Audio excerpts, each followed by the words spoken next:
Hoffman Show on the Team 980, always live as well on the free Odyssey app on a Monday. A misery Monday. Our fifth straight misery Monday. Actually, that's not true in terms of scheduling because there's been some Thursday night games, the Thanksgiving game, etc. But the fifth straight loss for the Commanders. This one of the most boring, inconsequential, nondescript games that I can remember covering until the very last little bit when all of a sudden we have ourselves a new data point in the quarterback conversation that changes things, ? It's what we'll be making sense of the entire week, and it is certainly where we start with First and 10. It's time to get the breakdown started. 1, 2, 3, First up, 10 observations. Just took it and just boom, put it right on the ground. It's First and 10. The fit of Eric Bieniemy and Sam Howell wasn't designed to win football games, and the guise of growth and development was all very nonsensical in hindsight, in my opinion. Let's unpack that very loaded statement. I do not have the fancy numbers right now. Anthony, if you want to help me out with the fancy numbers, I don't know if you have access to them, but this computer over here is being a butthead. But this is where we're going to start and where we'll spend most of our time to get started. Here's the thing. I think Sam Howell can be a solid NFL quarterback. I think Eric Bieniemy is a good offensive coordinator, but I do not think either is elite. And I think for non-elite coaches and coordinators and quarterbacks especially, but really all players, fit is essential. If Sam Howell was inserted to the Detroit Lions starting lineup and got to hand the ball off as often as Jared Goff does, or if he was asked to do what Brock Purdy is doing in San Francisco, what Gardner Minshew was asked to do in Indianapolis, I'm trying to pick a variety of places so it doesn't feel like I'm just loving up on the same coaches and staffs that are the best in the NFL in Detroit and San Francisco this year to 10-win teams. Kyle Shanahan. People are sick of hearing about Kyle Shanahan, right? And it's not like Brock Purdy wouldn't be better. It's not like Sam Howell would be better than Brock Purdy. Brock Purdy's playing that system as well as you can. He's elevating it. But he's not asked to do the kinds of things that Sam Howell is asked to do here. And the reason that we have been given all season long is that it's in Sam's best interest for development, and also they're trying to win football games. And it's just a stupid plan. I have no nicer way to say it. I probably could come up with something that's more elegant and less direct, but it's just a stupid freaking plan. And I'm tired of being treated by the people who are supposed to be smarter like I'm the one who's wrong here. They're 4 and 10, and the quarterback is going backwards, and he looks shell-shocked, and it looks like he's regressed. I actually don't know that the performance was as bad as it felt coming out of yesterday, because there were a couple of key drops and some things that upon second watch, you're like, was it that bad? But it wasn't good. And at the end of the day, the results are the results. They're 4 and 10. He threw for 102 yards. Jacoby Brissett came in and threw for more yards and less than half the passes, and got the leading receiver involved, and the first-round pick from last year, two guys who are having awful seasons based off the comparison of what we thought they could be.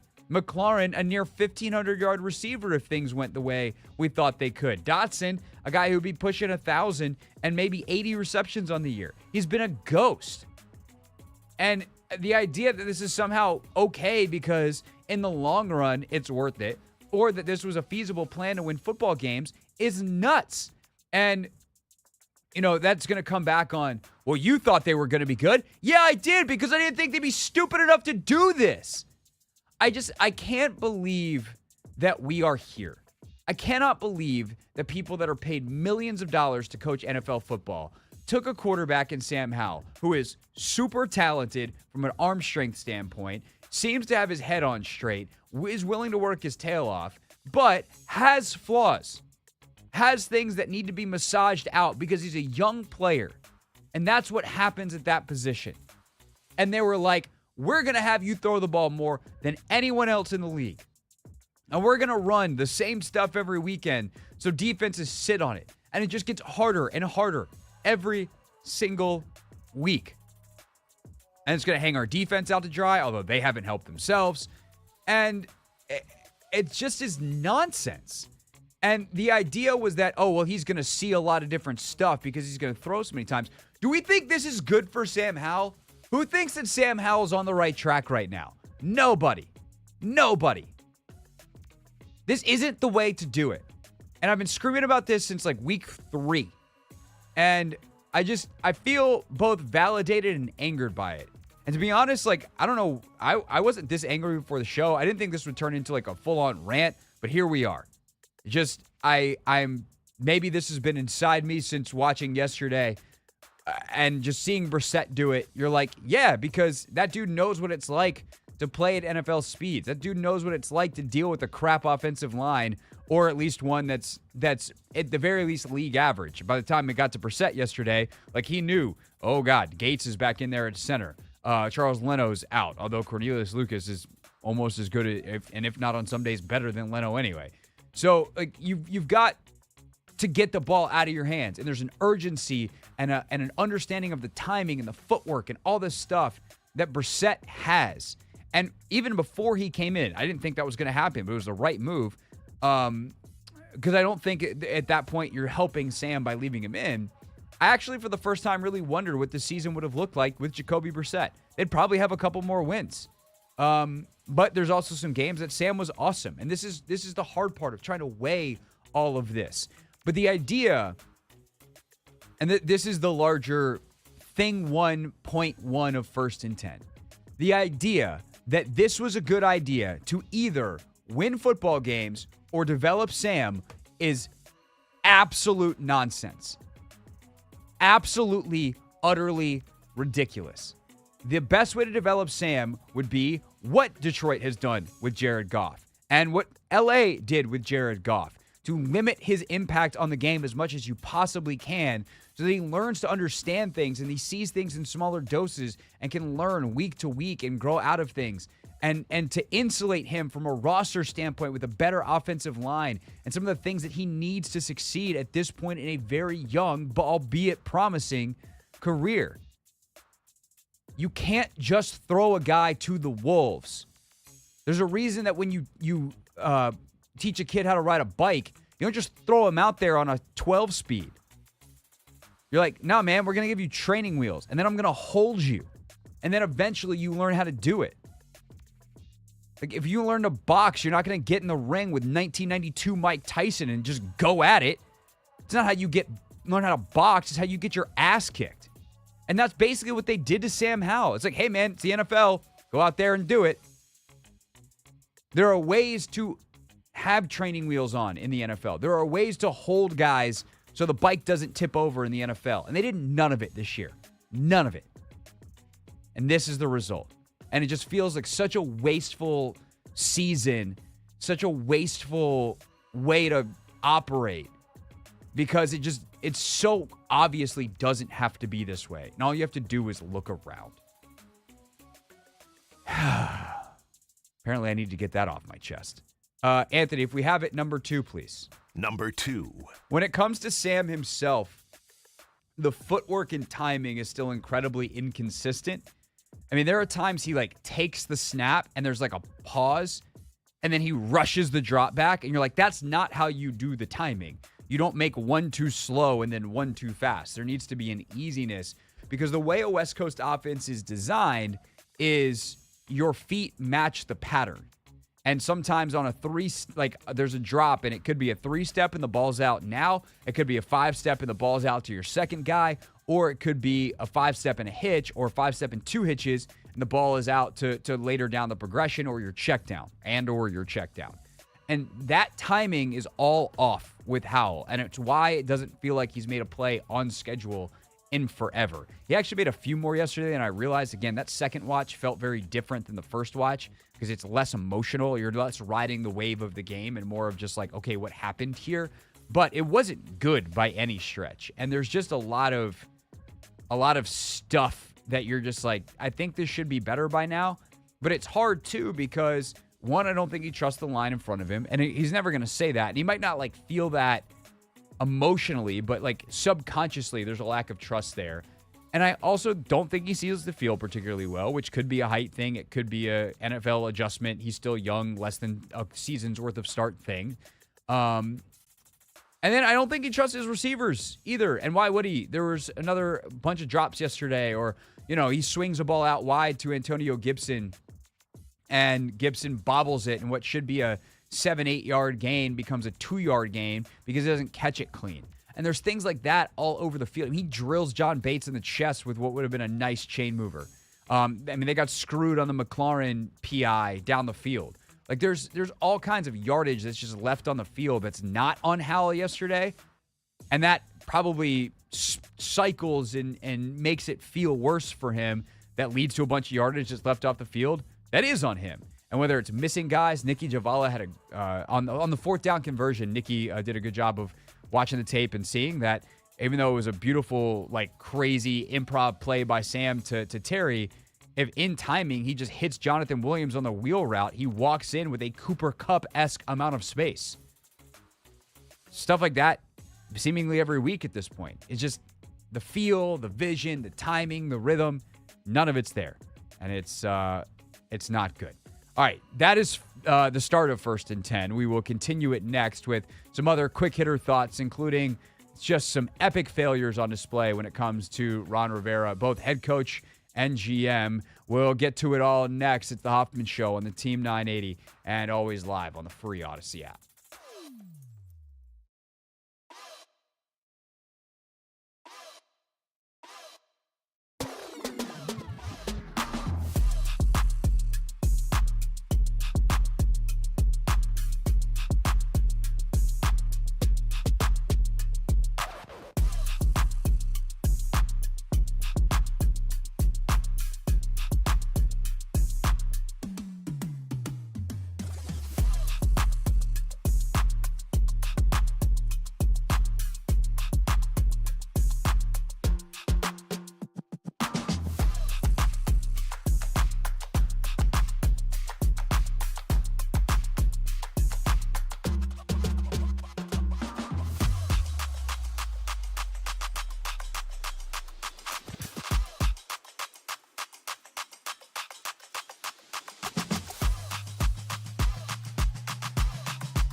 It's the Hoffman Show on the Team 980, always live as well on the free Odyssey app, also streaming live on YouTube at the Team 980. We start the show every Victory or Misery Monday, in this case a Misery Monday, with First and 10, first segment, 10 observations, and we pick up with number 3.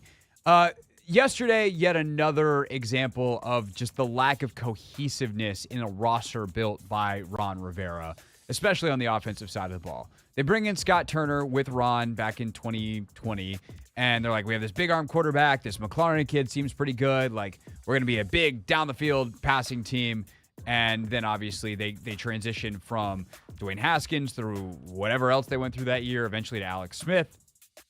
And then they're like, we got to run the football more. And then there was like this epic war for 2 years between seemingly Rivera and Turner about running the football that eventually Ron won. And they come out of last year and they're like, we have got to run the football more. And then what do? They hired Eric Bieniemy, the most pass-happy offensive coordinator in the league.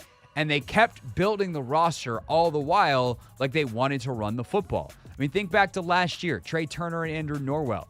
Those guys, not mobile, not good pass protectors, big, honking, run-blocking, 330-pound guards, and that's what they did in Carolina. And this is not Carolina. The personnel doesn't match. And they draft Brian Robinson because they want to be a smash-mouth football team, and they keep passing the ball. And so they keep every offseason seemingly want to run the ball, and they get their personnel that matches that. Like Andrew Wiley as a run blocker this year is graded out very well. Andrew Wiley as a pass protector obviously leaves something to be desired. Same thing with the left side of the offensive line. Charles Leno's run block win rate is very, very high. His pass block win rate actually is not that bad, but he's had a bunch of high-profile mistakes that have cost them sacks and whatever else. So you can't build a team one way and then operate it the other and expect it to work. And that's exactly what they've done offensively. And it is not surprising considering how bad Rivera has been in general with the roster building. Defensively, too, right? You know, the William Jackson example being the prime one. As for the last thing on the offense. Number 4. The drops, I mentioned this already. The drops were worse than I remembered. And it definitely would have helped because there were some times earlier in the game where Sam was back there and like more in rhythm, some confidence. His body language looked good. He's ripping throws, and they didn't get the conversions that they should have. The Bates drop, and maybe that ball was tipped, in fairness to John, but like that's a big one over the middle that he makes a great throw on, and it is dropped. And late in the second quarter, Curtis Samuel has a drop. Antonio Gibson had that ball that I mentioned that he bobbled that should have been like a bigger gain, but he bobbles it. It's not the best throw, but it's an easily catchable ball that if he just catches it cleanly and turns upfield, you get a nice little gain. Instead, he bobbles and barely catches it before rolling out of bounds for a gain of 2. Not included on that is the interception. That is a brutal throw from Howell. Just trying to do way too much across his body. He's got 2 guys in front of him, too, that are easy completions at any point that he's rolling out. And instead, he throws the ball back across his body to Terry.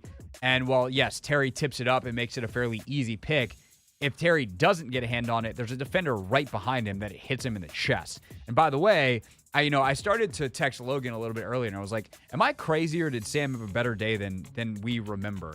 And then I kept watching and started to think a little bit more. I mean, he got so lucky on that ball that he throws up the sideline to Terry that's not picked. That was a gift that one defender broke up from another.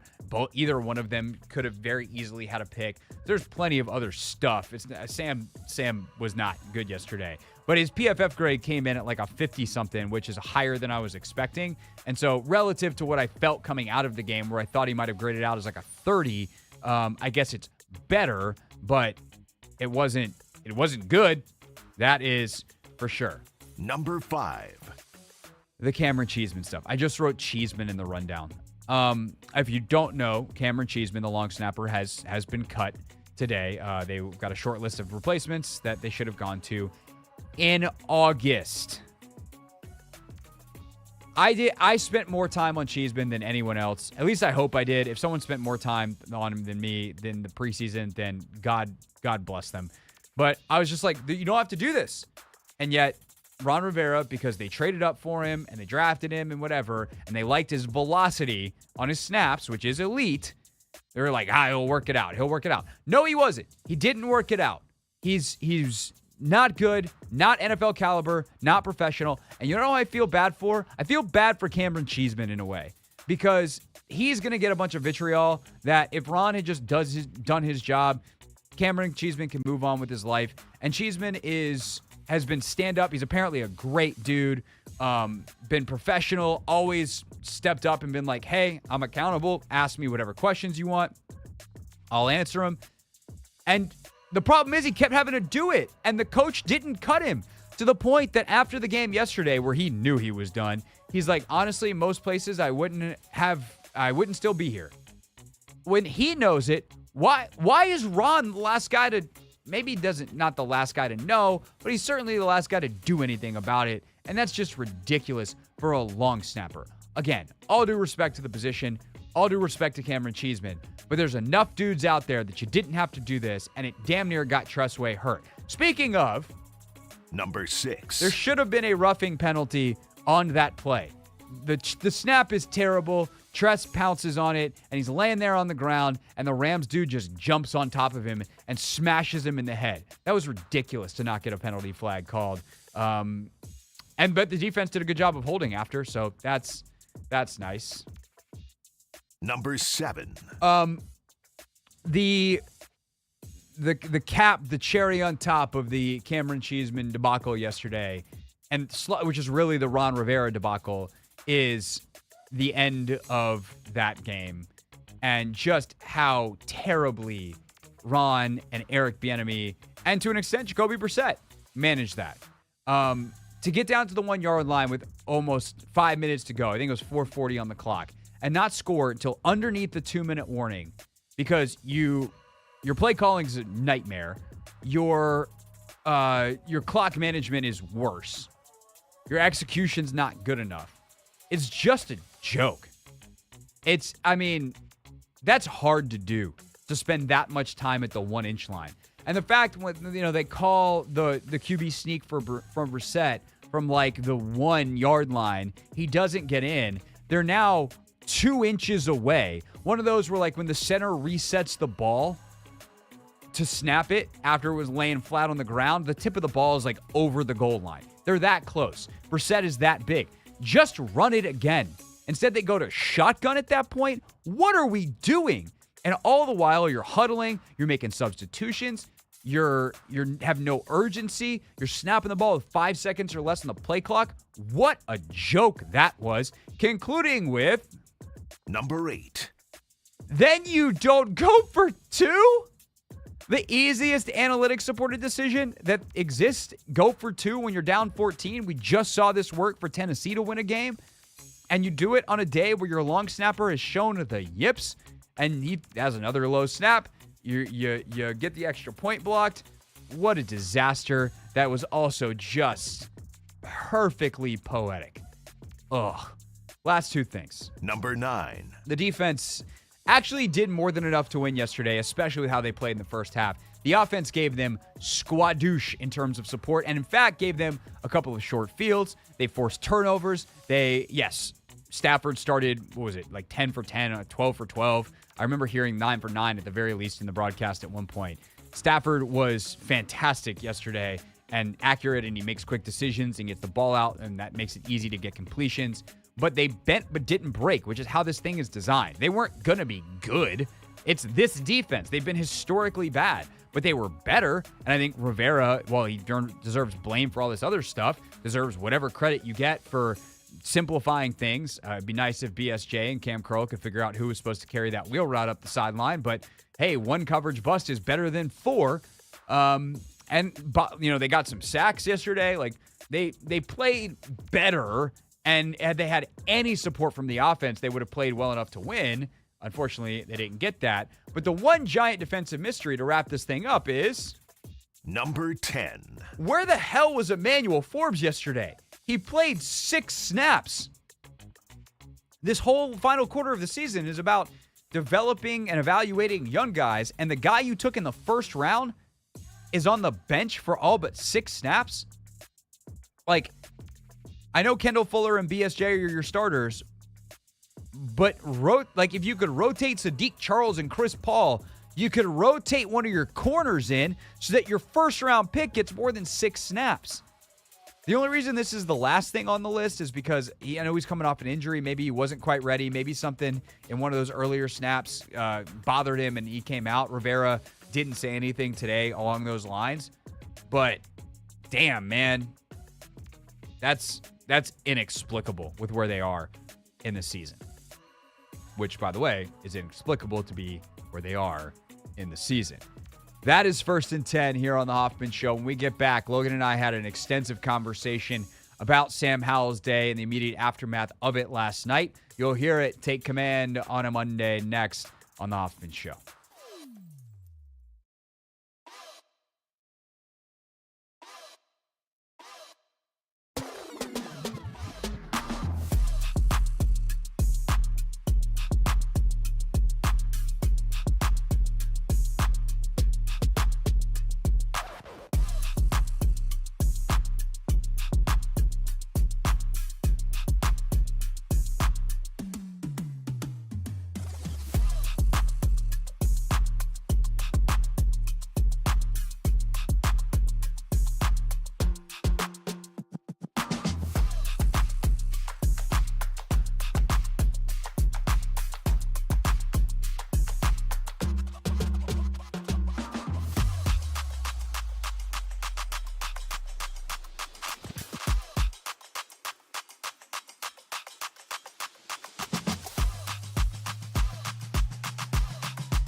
It's the Hoffman Show on the Team 980, always live as well on the free Odyssey app.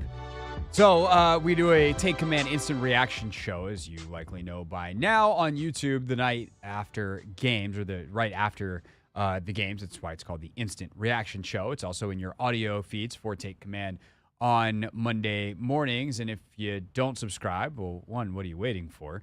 Two, lucky you get to hear just part of our show now. Logan Paulson and I discussing the main topic yesterday, of course, which is the benching of Sam Howell and try to make sense of it moving forward. Here we go on a Monday. It's time to take command with former NFL tight end Logan Paulson and former Commanders beat reporter Craig Hoffman. Welcome into the Take Command post-game show. I am Craig Hoffman. He is Logan Paulson. And And Logan, that went to me as the Commanders, it's the Instant Reaction Show, of course, Commanders lose to the Los Angeles Rams out in LA. That went from one of the least interesting, least compelling, least mattering games that the Commanders have played since probably 2019, frankly, the last time they were really, really bad in a season. But even those games down the stretch, you're evaluating Dwayne Haskins, who was a first-round pick week in and week out. One of the more interesting that they played season.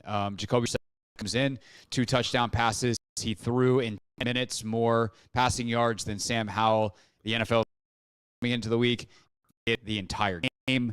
And all of a sudden, the offense time and running through Terry McLaurin, who had, I think, heard the broadcast say a career-high receiving day and 141 yards. It became one of the most interesting games that they've played this season.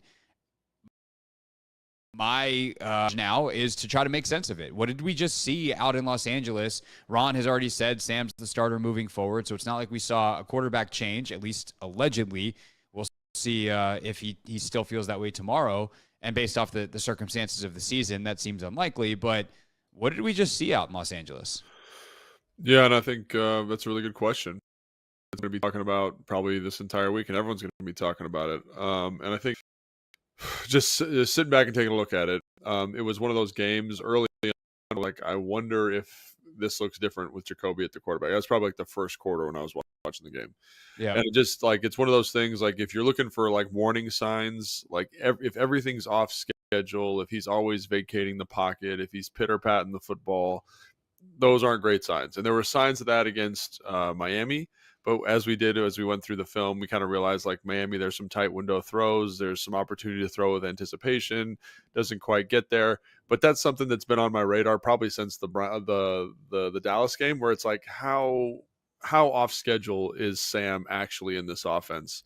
And, we won't have a definitive answer on this until we watch the film, which comes out on Wednesday. When's that podcast come out, Craig? Wednesday? Yeah, we record it Tuesday morning. Sometimes we'll throw a clip on YouTube Tuesday afternoon, but in the audio form Wednesday morning.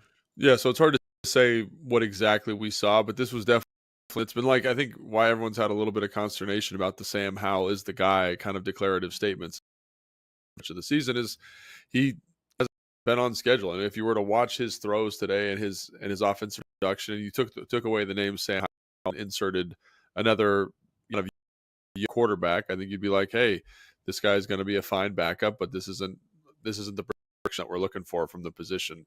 And that's really hard to kind of juxtapose, I guess, or compare to the stuff that you saw earlier this season. So in terms of what actually we saw, we won't know probably definitively until Tuesday or Wednesday when we post those clips up. But as right now, man, I think it was the right decision, at least in this game, to kind of sit him down.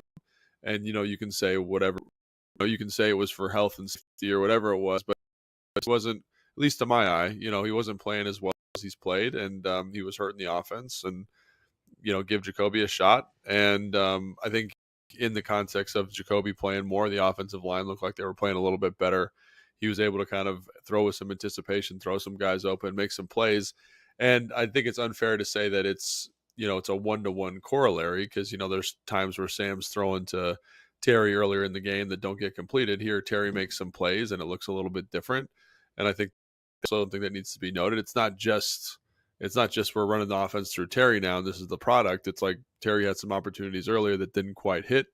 And here we go. Jacoby gets 2 explosive plays to Terry. And I think that's, probably like 75 yards of offense from those 2 plays. So it's not like it was, but I do think it is significant. It just depends how significant or how significant it is when you watch the film. Yeah, first 40-plus yard play to a wide receiver all season with that 48-yard bomb to Terry. I mean, it's tough because we didn't, like, what Sam did earlier this season is wild, right? Pretty good.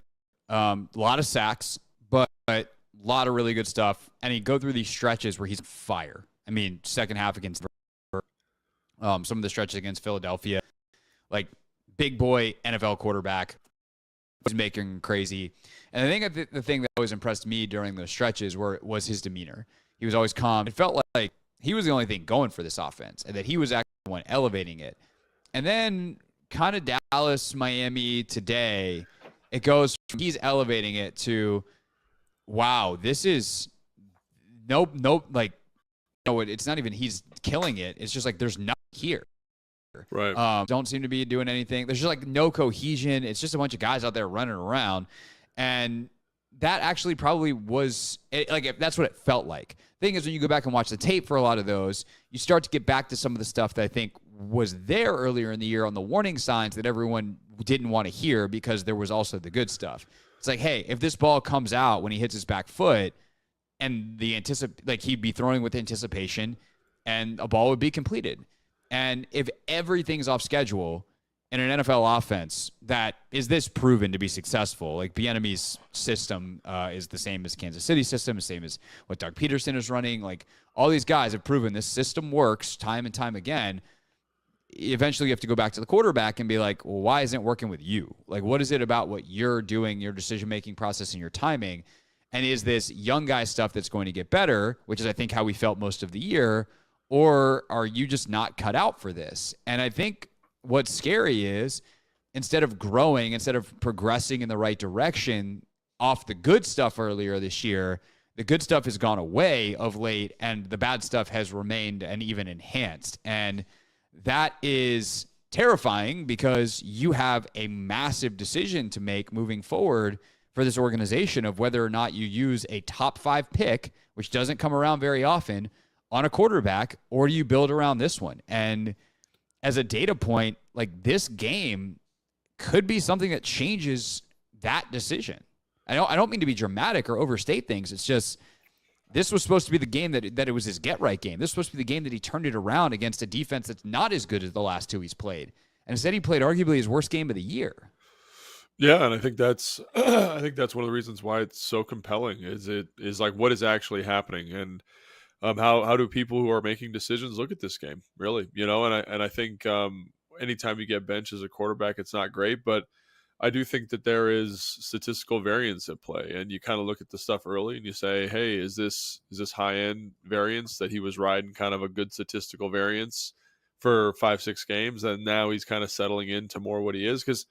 It's so funny, like all of the commentary and the things you're thinking about and the conversations you've had with people, and you kind of say, hey, like these concepts were a little bit more open earlier in the year, and now he's got to throw with more anticipation. He's got to throw with better accuracy. And I think back to when I was evaluating coming out of college, and I was always a little bit leery of his anticipation and his accuracy. And here we are, and that seems to be a big issue for him. So, and it's so easy to have that confirmation bias in moments like this. And I also got to remind myself, like, it's one game, right? It's not the end of the world just yet, but it is to say that it's insignificant, I think is probably undermining its magnitude. And I think when you look at the last couple of games, you kind of say, this was the trend. This is a trend. And now how significant is that trend? It's hard to tell because, we watched the Miami game really closely. And I look at that and I say, some of that's not on him. Like, I don't care how you cut it. Some of it's not on him. I look at the Dallas game and I said, oh, he left opportunities on the field, even though I thought he played really well. And so now what is this? Like, where does this fit in the narrative? And to me, when I was watching it, when you're watching it live, you just felt that kind of second-year quarterback, a guy that it was a little bit too big for, a little bit too fast for. The windows were a little bit too tight. And did he make some plays? Absolutely. Different defense and a very different defensive motivation at that point. I think you're getting more of a kind of let's secure the win. Let's preserve the win, as opposed to let's be aggressive and dictate to the offense. So I think that's something that that really sticks out to me. And again, like, I can't wait to watch the film because I think you're going to get a lot of very, like a much clearer picture of what actually was going on. But I don't think that the benching was on accident. You know what I mean? I think, to protect him, I think he wasn't playing great, and they needed to do something to kind of spark the offense. Yeah, I think it was twofold. And Ron said after the game that it was to protect him. He's like, he just wasn't playing well, and didn't seem like he had a feel for the game, so we pulled him. And but I also think you owe it to the rest of the offense. At that point, if your quarterback is, and again, this is a one-game comment that I'm about to make, but if your quarterback is playing that poorly, you owe it to the rest of the guys to give them a shot. Like, Jacoby Brissett's a good football player.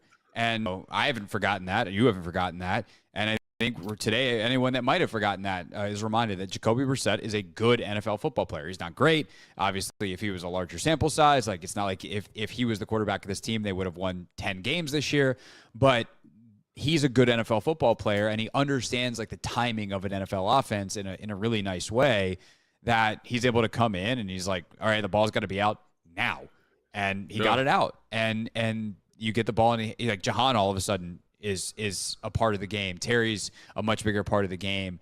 The offensive line looks better, and he just elevates everyone around to the point that, like, I know Ron already said that he is going back to being the backup next week and Sam's going to be the starter, but I'm almost tempted to be like, Jacoby, you're going to get one game where Sam's going to be the starter again, but I want Sam to see how this offense looks with you in there for a full game, and hope to God that Jacoby goes out and at least operates at a high level, even if they don't win or whatever else happens. But, like, show him that if the thing happens on time, good things happen. So, I mean, that sounds good in theory. The idea that it would work in practice is a bit silly, especially against the quality of defense that you're going to face next week and a very ticked-off Jets team, as long as they haven't quit, because they lost 30-0 today.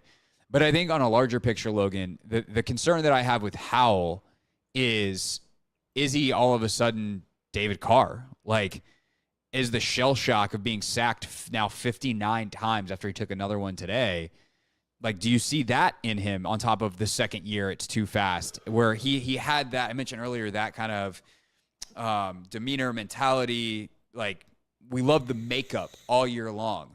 Doesn't look like the same guy right now to me. Yeah, but I mean, why do you say that? Why doesn't he look the same to you? I think would be my question. There was a confidence that he played with, where there was a resiliency that he played with, and now it feels like he's guessing. Where he's I'm back here. Oh, okay, I'm going to run now. And, like, he doesn't have confidence in to just do the thing that he's supposed to do. Well, I think that's the thing that sticks out to me about the last couple of games, and, you know, from earlier in the season as well, too, is that, like, when you're playing, and again, he was making some really nice throws, like big time throws, and all those big time throws have kind of eroded from the game. So, and I think those big time throws do a lot because they keep you on the field in certain situations. They kind of build some momentum. They build the play callers' momentum. But I think even when they played Philadelphia and stuff, like when they were getting in these 3-and-out situations, and it was getting a little bit stymied, a little bit static, like the offense just didn't look good. And it just kind of, I feel like that whole you know, if Sam's not making a play in the context of an offense, which is true of any offense, if the quarterback's not making a play, everything looks a little bit stagnant because they don't run the football a ton. They don't have all these things to alleviate the pressure on him the same way like San Fran does, for example. So I think as he's played less effectively, the offense has looked worse. And I think the other thing that's interesting about Sam is that I feel like it's kind of the same thing. It's the same guy, it's the same offense, but everything's a little bit tighter. So he doesn't throw it with the same level of confidence. Like there were times earlier this season where you see huge throwing windows and you see good space and you see good distribution of concept. And I think as the season's gone on, people said, well, shoot, if this is what you're going to run, we're going to match it a little bit better. And you're going to have to make some big time throws or some NFL caliber throws, which you see from Jacoby today. You see him fitting a tight window throw to an out to Jahan, which is like, I don't think Sam at any point this season would make a throw like that. Like, I don't think he's comfortable enough with it, right? You see the one to Curtis where he's running the sit and Jacoby extends it and it's tight, man. It's almost like he's forcing it into a window, but that's NFL open, especially against really good matching defenses. And that was something that we talked about in the Miami game quite a bit. That's something we talked about in the Dallas game quite a bit, is this is open in the NFL and you have to make these throws. And so the fact that he's not doing that, or he didn't do that now, I think it's been looming for a couple of weeks. So I think when you say that I don't see the same guy, I think this is something he struggled with even when he was playing well, is if it's not like open, he's probably not going to let it rip. He's not as confident in it. And as the season's gone on, those windows have just gotten a little bit tighter. The anticipation needs to be greater. The accuracy needs to be greater. And he doesn't have the luxury of the space that was there early in the season. And I think this is the result of some of that stuff. Yeah, it's interesting because I feel like there was some commentary over the last week and a half or so about, you got to keep Bieniemy and Howell together. To me, this just kind of proves like these two are not. It's nothing personal against either of them, but like they're not the right fit together. You look at the way quarterbacks are supported in other places, and I think that's if like Howell's your guy, you need a system that's more supportive of the quarterback. And that's not to say that this system is bad, right? It's the best system in the world if you have Patrick Mahomes, if you had Aaron Rodgers. What Sean runs in LA, frankly, with Stafford is very quarterback heavy. We talked about that in the preview show and in the pregame show. Certain systems require a lot from the quarterback. This one requires a lot from the quarterback. This is a young quarterback. I won't even say the 5th-round pick thing, but he's a young quarterback with certain flaws that are going to have to be massaged out of his game over time. And if you support him like Jalen Hurts has been supported in Philadelphia, then you can do that massaging over time.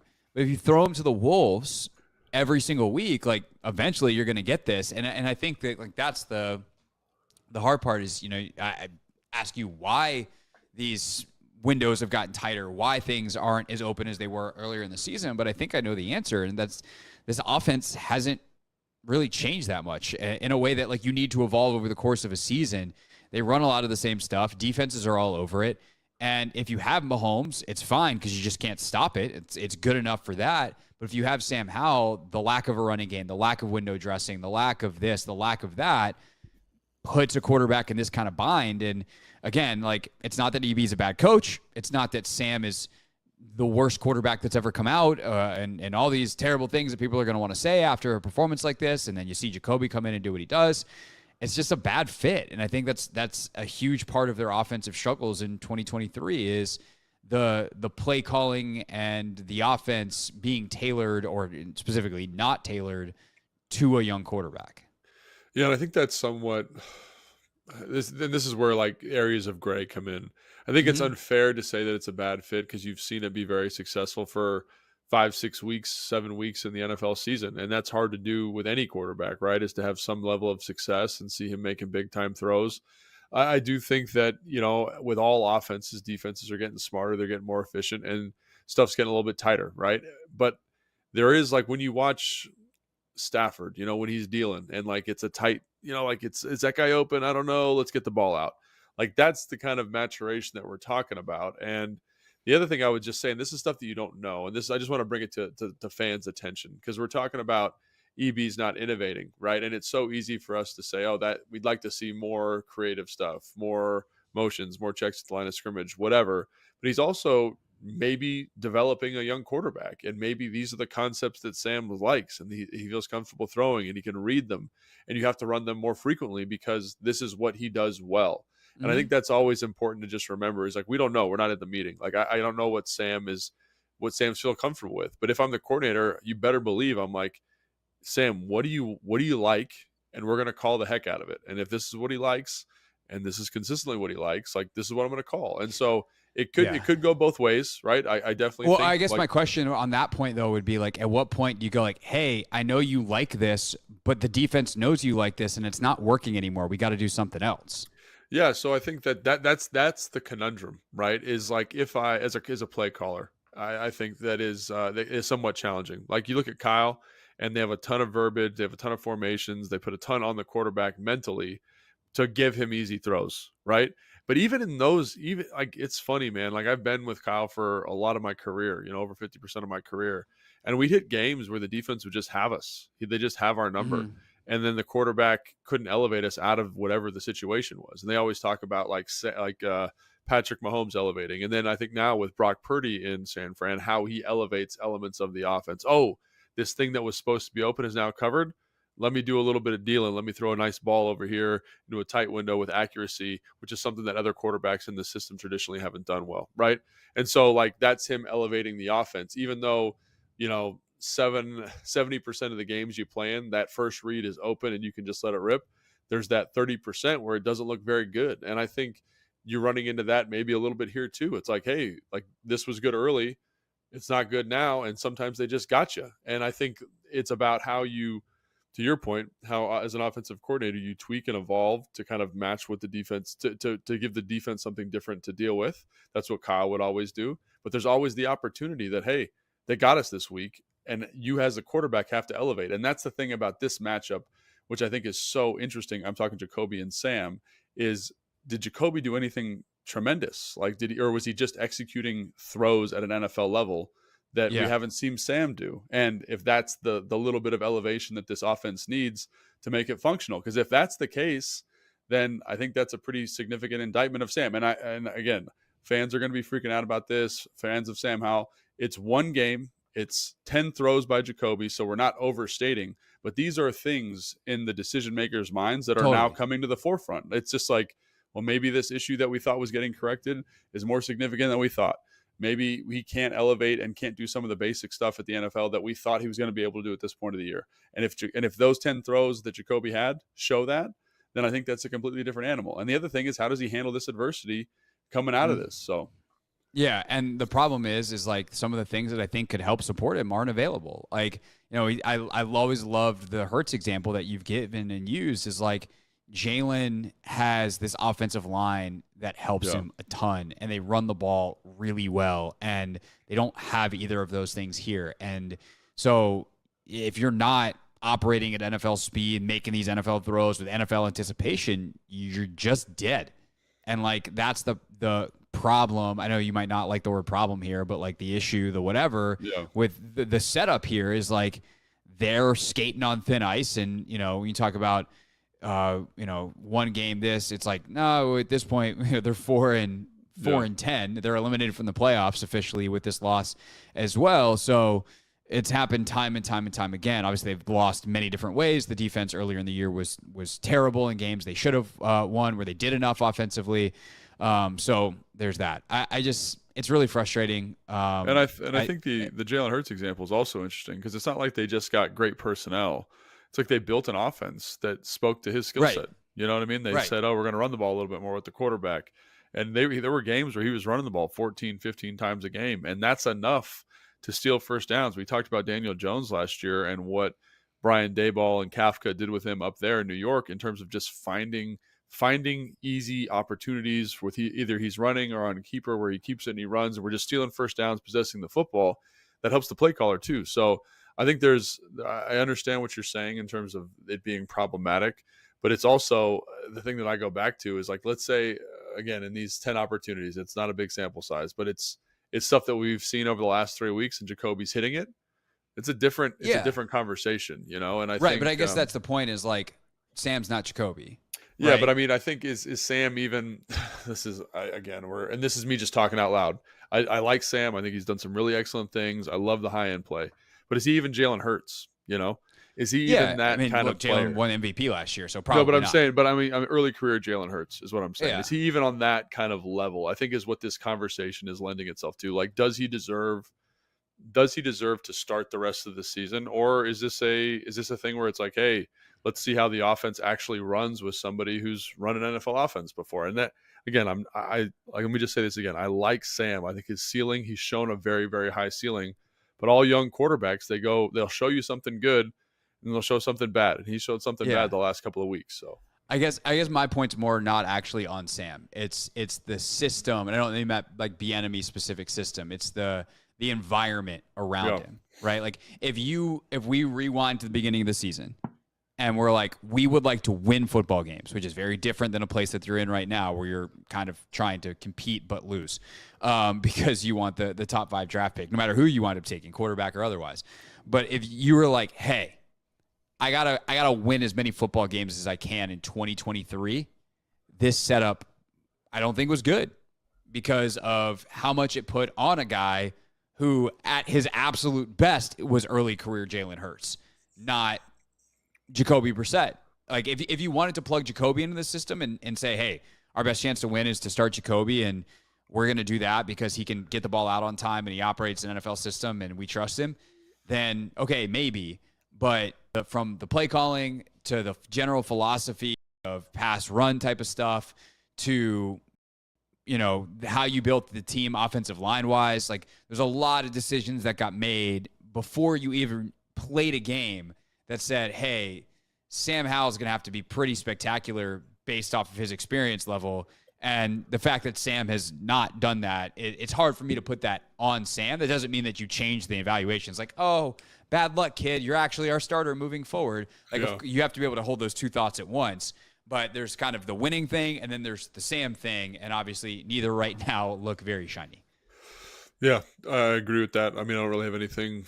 I don't have a ton to add, and I think this is all stuff we've touched on over the course of the year, and we're in a weird spot now talking about it on a Sunday after a weird loss in LA, but it's the veins of truth have been kind of there throughout, and I'm sure that more information out when the season ends, and everything is kind of the dust like it always does. But those were interesting decisions early, and they still remain interesting decisions. All right, that was from Take Command, which was something Logan and I do after each and every game. We got 3 more post-game shows. We also got 3 more film reviews, I guess 4 more film reviews, including the one from yesterday. That'll be out Wednesday morning, so make sure you subscribe to Take Command wherever you get your podcast. When we get back, Michael Phillips will join us for a Monday edition of Not My Beat.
It's the Hoffman Show, 5 o'clock hour on a Monday here on the Team 980, always live as well on the free Odyssey app. Anthony and I go around the NFL coming up at the bottom of the hour. Right now, though, it is time for our traditional Monday edition of Not My Beat.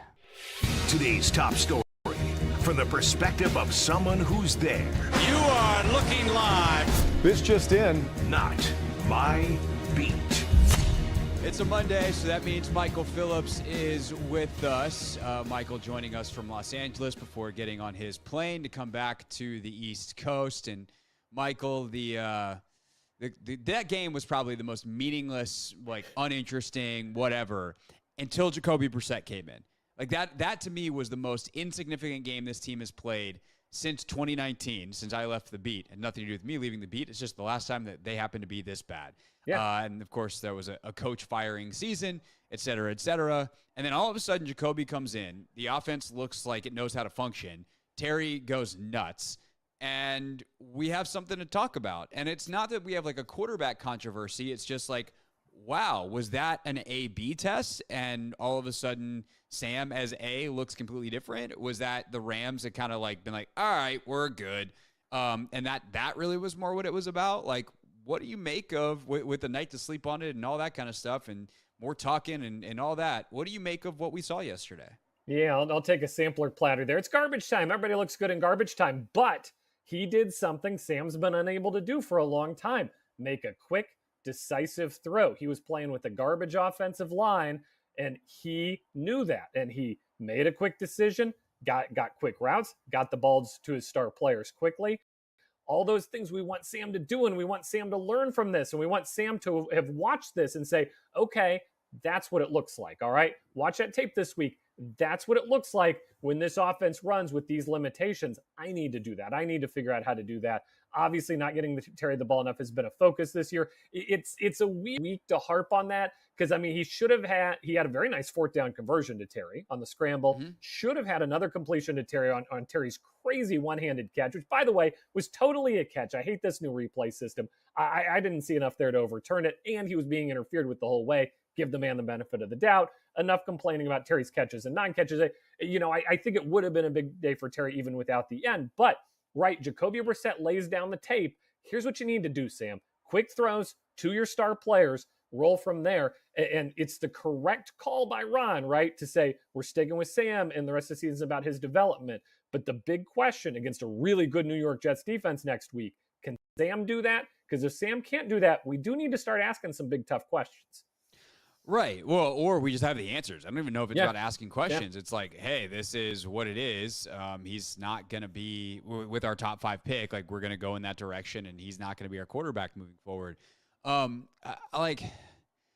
You say he's got to see it, right? Like, hey, this is what it looks like. And there's a part of me that's like, just give Jacoby another game. That's like, hey, man, let's see what happens on a full week, and then we'll go back to Sam for the final 2. Like, let Sam kind of mentally reset. Of course, there's no guarantees that the game would go as well as those 2 drives did for Brissett, and so you might wind up just wasting a chance to get Sam experience. But I'm curious what they do this week, Michael, on like how do you get Sam to reset, or is this kind of a test of how you rebound and how you handle the adversity for a guy who's been pretty steady in kind of the, I don't want to necessarily call it character, but kind of the makeup, the demeanor department all year. No, I agree with that. He's been unflappable this year for sure. That's the word I was trying to say. This is why you're a fancy journalist. I'm a word guy person, you know? Yeah. And I think he will continue to be. I don't think anything about his mental makeup is being tested here. I think it's just about whether or not he can be an NFL quarterback at this point. I think that's what's being tested. And I think he will say the right things, do the right things, not just publicly, but privately as well. I don't think the locker room will split over this in any way.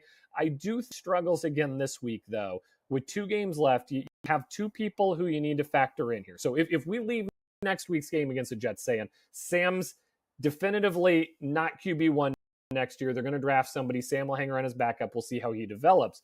I think, do you owe it to Jacoby, who's been a very positive influence this year, as well liked, to give him a little time to show what he's got and chase his bag in the free agent market next year? And Eric Bieniemy, does Eric Bieniemy need to lay down some tape that says, hey, look, things didn't go the way I wanted to, but did you see what happened when this guy came in? Did you see what happened when I had Jacoby Brissett come in? I can do that for your team. We're in every man for himself territory. This is what you do in late December on a bad team. Every man for himself. Those 2 loyalties here matter as well. Do you owe EB a game tape of Jacoby Brissett? Do you owe Jacoby Brissett a game tape of Jacoby Brissett? Those are the big questions. We're not there yet, but we'll see how Sam Howell plays against the Jets. You're right. Very big. Yeah, I actually would probably do the final week of the season if he has 2 bad ones in a row. I would do that. I would say, hey, Jacoby, as a thank you for being a good soldier. You know, you came in and we told you a competition. There's never really a competition.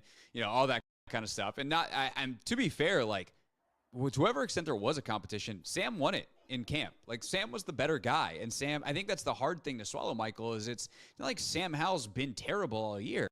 Sam is seemingly regressing as of late. And I don't know whether there's like a David Carr shell-shocked thing happening, whether teams are just super on to what EB is doing, and why that is it could be parsed out a bunch of different ways. Logan and I were talking about this on the pod last night. It's like, is this the stuff that Sam wants to run? And Eric's like, all right.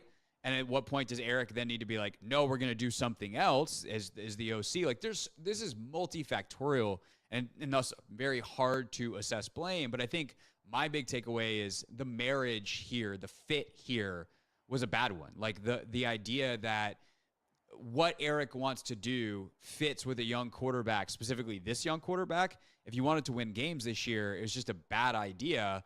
That's hard to admit as someone who was super psyched about the hire and thought that things would go very, very differently.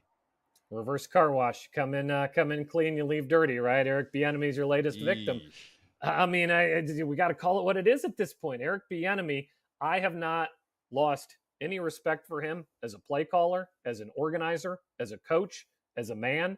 I've been impressed by what I've seen, quite frankly. At the same time, let's step aside from that and call this what it is. He's more damaged goods now than he was when he got here, and that is what Ashburn does to people. And that is, the latest in a long line of Ashburn. He got a long career ahead of him. I still think he can be a head coach in the NFL. I'll say that right now.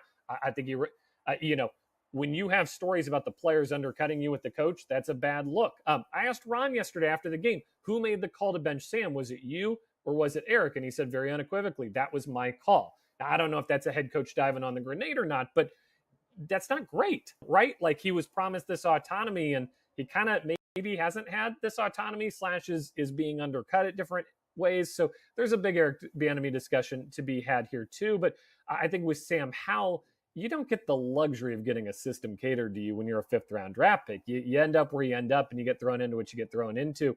He's gotten as many breaks and opportunities as a 5th round pick could reasonably expect to receive. And tough finish here to the season. Jets, Niners, Cowboys, 3 good defenses on tap. This is the NFL, buddy. Earn your keep. Yeah. I mean, the Bieniemy side of it, like, if I'm the Chargers, I'm moderately interested in him. Like, hey, I need a super duper quarterback for this system to work. But if I have one, like, this system can make you a champion, like, I'm interested. But that it goes back to, like, what you just said. Do you get something built around you? And I just think that when you look at Ron's tenure here on the offensive side of the ball, there's never been a cohesive vision. Like, that is something that is one of the most damning things, besides the long snapper. We'll get to it. But not having any kind of offensive identity in terms of how you build the roster and what scheme you are running is, like, it's basic stuff on team building. And they have gone from the Eric Coryell vertical passing game to be like, oh, we got to run the football, and built an O-line kind of that way that was more run personnel than bunch of pass blockers. Then you bring in Bieniemy, and he passes the ball more than anyone else, and he's doing it with a guy who's had one career start coming into the year. Like, it's just no wonder it didn't work. And I feel very dumb for having bet the over on their win total this season. Craig, there wasn't a cohesive strategy with 2.5 minutes left when they had an opportunity to score and do something. Do you go for 2? Do you not go for 2? Oh, do you run a play in front of the 2-minute warning? They don't know what to do. They didn't know what to do. It's year 4. Yeah. I mean, my favorite, in air quotes, sequence of that is they run a quarterback sneak from the 2, which gets them, what is there, 24 inches in, well, no, that's in 2 feet. It gets them a yard and a half, basically, right? And you're 6'4", 235 pounds. And then you don't run it again? From the one, you go in shotgun and pass it from the 1 foot line? It's the easiest play in football, because when you reach, the play is over. It doesn't matter if they swat the ball out. The play is over. You've scored. I couldn't believe that. And then 8 plays later, they scored. Yeah. 8. 9, by the way, because the pass interference didn't count on the official tally. Yeah, well, that was 2nd and 3rd down initially. So I think that's how that. Logan's offensive pass interference. Yeah. Yes. Mind-boggling. Insane. Bad football. Yeah. Bad. We've seen a lot of. That was special. Now that was special football. yesterday. I think that was special bad football. 8, 9 plays from the goal line to score with the game conceivably still in reach, and then you don't go for 2, and then everything just unravels from there. Yeah, so that leaves the final thing that we'll talk about. The defense is interesting, kind of, but I kind of want to watch the tape before anyone talks about that. But you've got the long snapper situation, and if only we could have possibly known in the preseason that Cameron Cheeseman wasn't an NFL caliber long snap. Right.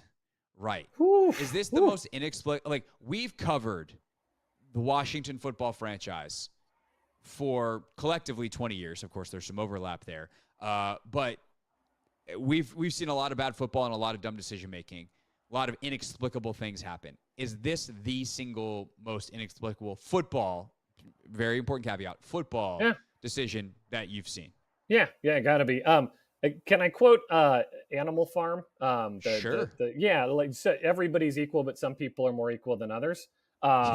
Right? That's the NFL for you, because some guys get protected in the NFL. Some guys were first-round draft picks, and they're going to get a lot of opportunities. Some guys are Trey Lance, and we'll get to play in the league for a long time. Some guys are Carson Wentz, and will get protected because of that. Some guys get discarded quickly because they're late-round draft picks, or you're an undrafted guy and you get one shot at a roster. Some guys are long snappers. Long snappers get any protection. One bad snap, you're on to the next team. That is how long snapping works in the NFL. Your first bad snap, you're gone. And look, it's a carousel. Same with kickers. You miss a big kick, you're cut, you end up on a different team. That's how long snapping works too. A long snapper got the level of protection reserved for a first round draft pick because Ron didn't want to be embarrassed by the headline of cutting a long snapper he traded for. It was an issue in the fall. It was an issue in the season. It was an issue when Tress Way got blown up yesterday. It's been an issue for so long. He's protecting the long snapper in a way he did not protect other players who maybe deserved it a whole lot more. Well said. I got nothing to add. Yeah, that's all. Other than that should have been a flag, unnecessary roughness on the hit that Trust took. That was ridiculous. It Just dive helmet first into the dude's head. And I was too busy focusing on the Cheeseman aspect. I mean, you got to respect the honesty though. Post game, I like Cheeseman. Like, I'm a little surprised I'm still here too. Like, yeah. I don't know what to tell you. I packed my bags weeks ago. Yeah. Incredible. Yeah. Michael Phillips, Washington Times, if you want to read him. And, of course, down in Richmond, 910 The Fan, you can check him out there. Of course, you can listen to if you're driving through on 910 The Fan or anywhere, anytime on the free Odyssey app. His show from this morning, MP on the Mic, started at 10 a.m. It ended at noon, and thus it is available via the Rewind feature right now. Michael, thank you, sir. Safe travels back, and we will talk to you next Monday. You will not talk to me next Monday. It's Christmas, but you will talk to me at some point next week. And we'll do this 3 more times because it's what we do. Yeah, no, that is very true. I'm not working on Monday. Enjoy. Have a Merry Christmas, Michael. Thank you. Happy holidays to you, and happy changes coming soon to everybody out there in Radio Land. Oh, yes. We'll talk more about that next. Hey, this is DA, and you're listening to The Hoffman Show on the Team 980 and the Odyssey app.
It's the Hoffman Show on the Team 980, always live as well on the free Odyssey app and streaming live on YouTube, where, if you are watching, you see the Grinch who stole something. What'd you steal, Anthony? The Commander Soul. Oh, if it sounds a little muffled on your radio, it's because Anthony's wearing a full-on Grinch mask. It's such a funny juxtaposition because Anthony has the biggest megawatt smile you'll ever see. And the mask is kind of mean looking. It's the Grinch. So, of course it's mean looking. And yet, also, I got to give Anthony credit, pulled a pretty good funny on me earlier today. I should have taken a picture right as I did it, or right as you did it. But you peered in the window of the studio that I was sitting in, and all I saw was this kind of frightening mask all of a sudden. Yeah, I went around the station today, just creeping everywhere. You know how the Grinch moves, where he's constantly on his toes. And yeah. I didn't get. Did you get anybody? You. That's about it. You didn't really get me. I was just like. I had Chris Russell do a double take. CK just acted as if nothing happened. I walked right past CK. CK was like, "Hey," I was like, "I guess he knows I'm under this mask." I don't know. The boss is a bit swamped at the moment. I think the end of years are hitting him. Oh. Or that too. Yeah, he's got a lot of stuff on that desk of his. Yeah. Did you try Grant and Danny at all? They were on air when I walked in on Clary and Chris, and they saw me from the hallway somehow. I didn't even get to get into the studio, and they were laughing already. So, that's unfortunate. I know. Damn. Who else can we get tomorrow? If Darius is back. Oh, Linnell will be in. Oh, that's true. You can get Linnell. Definitely get Linnell. Oh, I can get Darius too. Yeah. If Landfill, you just got to get here. I mean, Landfill stays and works for a while after B. Mitch and Finley. I'm gonna try to get here early so I can see B. Mitch and Finley too. Yeah, because Landfill kind of works like I do in a separate side studio that has a window that you can peer in. Yeah. So you can do that, but also you go down PGC and try to get Poet. Ooh, that could be. But she's gonna see me walk in. Yeah, you just have to have the mask hidden. Okay, yeah. It ain't that hard to dip somewhere, put a mask on, come back out. Anyway, it's time to go around the NFL. It's 5:30 on a Monday. Yet another misery Monday. Wait, you hit the music? Or am I hearing things? Did you hit it? Yeah. Okay, because I hit it too, but my fader was down. Oh, I was confused. That tripped me out because if we wanted to... Oh, there it is. A cacophony. We can go with yours. Oh, that's fine. Normally I'm the one who hits it for this segment. Oh, I think on Fridays I play it. Oh, yeah, that's true. You're from home. Yeah, because I don't have the music in front of me. Yeah. And that was a fair... Hey, I'd rather be over-prepared than under-prepared. It's change up for the show. Normally we look at each other like, we're the infielder and the outfielder who lets the ball drop between us. And I was like, I'd rather have two guys going for it. It's actually, no, we could just execute properly. But no, that's all right. Yeah. Starting with the Saturday games. Well, first of all, what are our records going into the week, sir? Going into the week, you had a 7-game lead over me. You were 126-78, and I stood at 119-85. But I don't think I made up any ground this week. Well, I lost some. We both got the Raiders game correct. Raiders-Chargers. That was the Thursday nighter. We talked about that last week. How about Jake Browning and the Bengals? First game on Saturday. The comeback, 21-point fourth quarter. Brutal loss for the Vikings.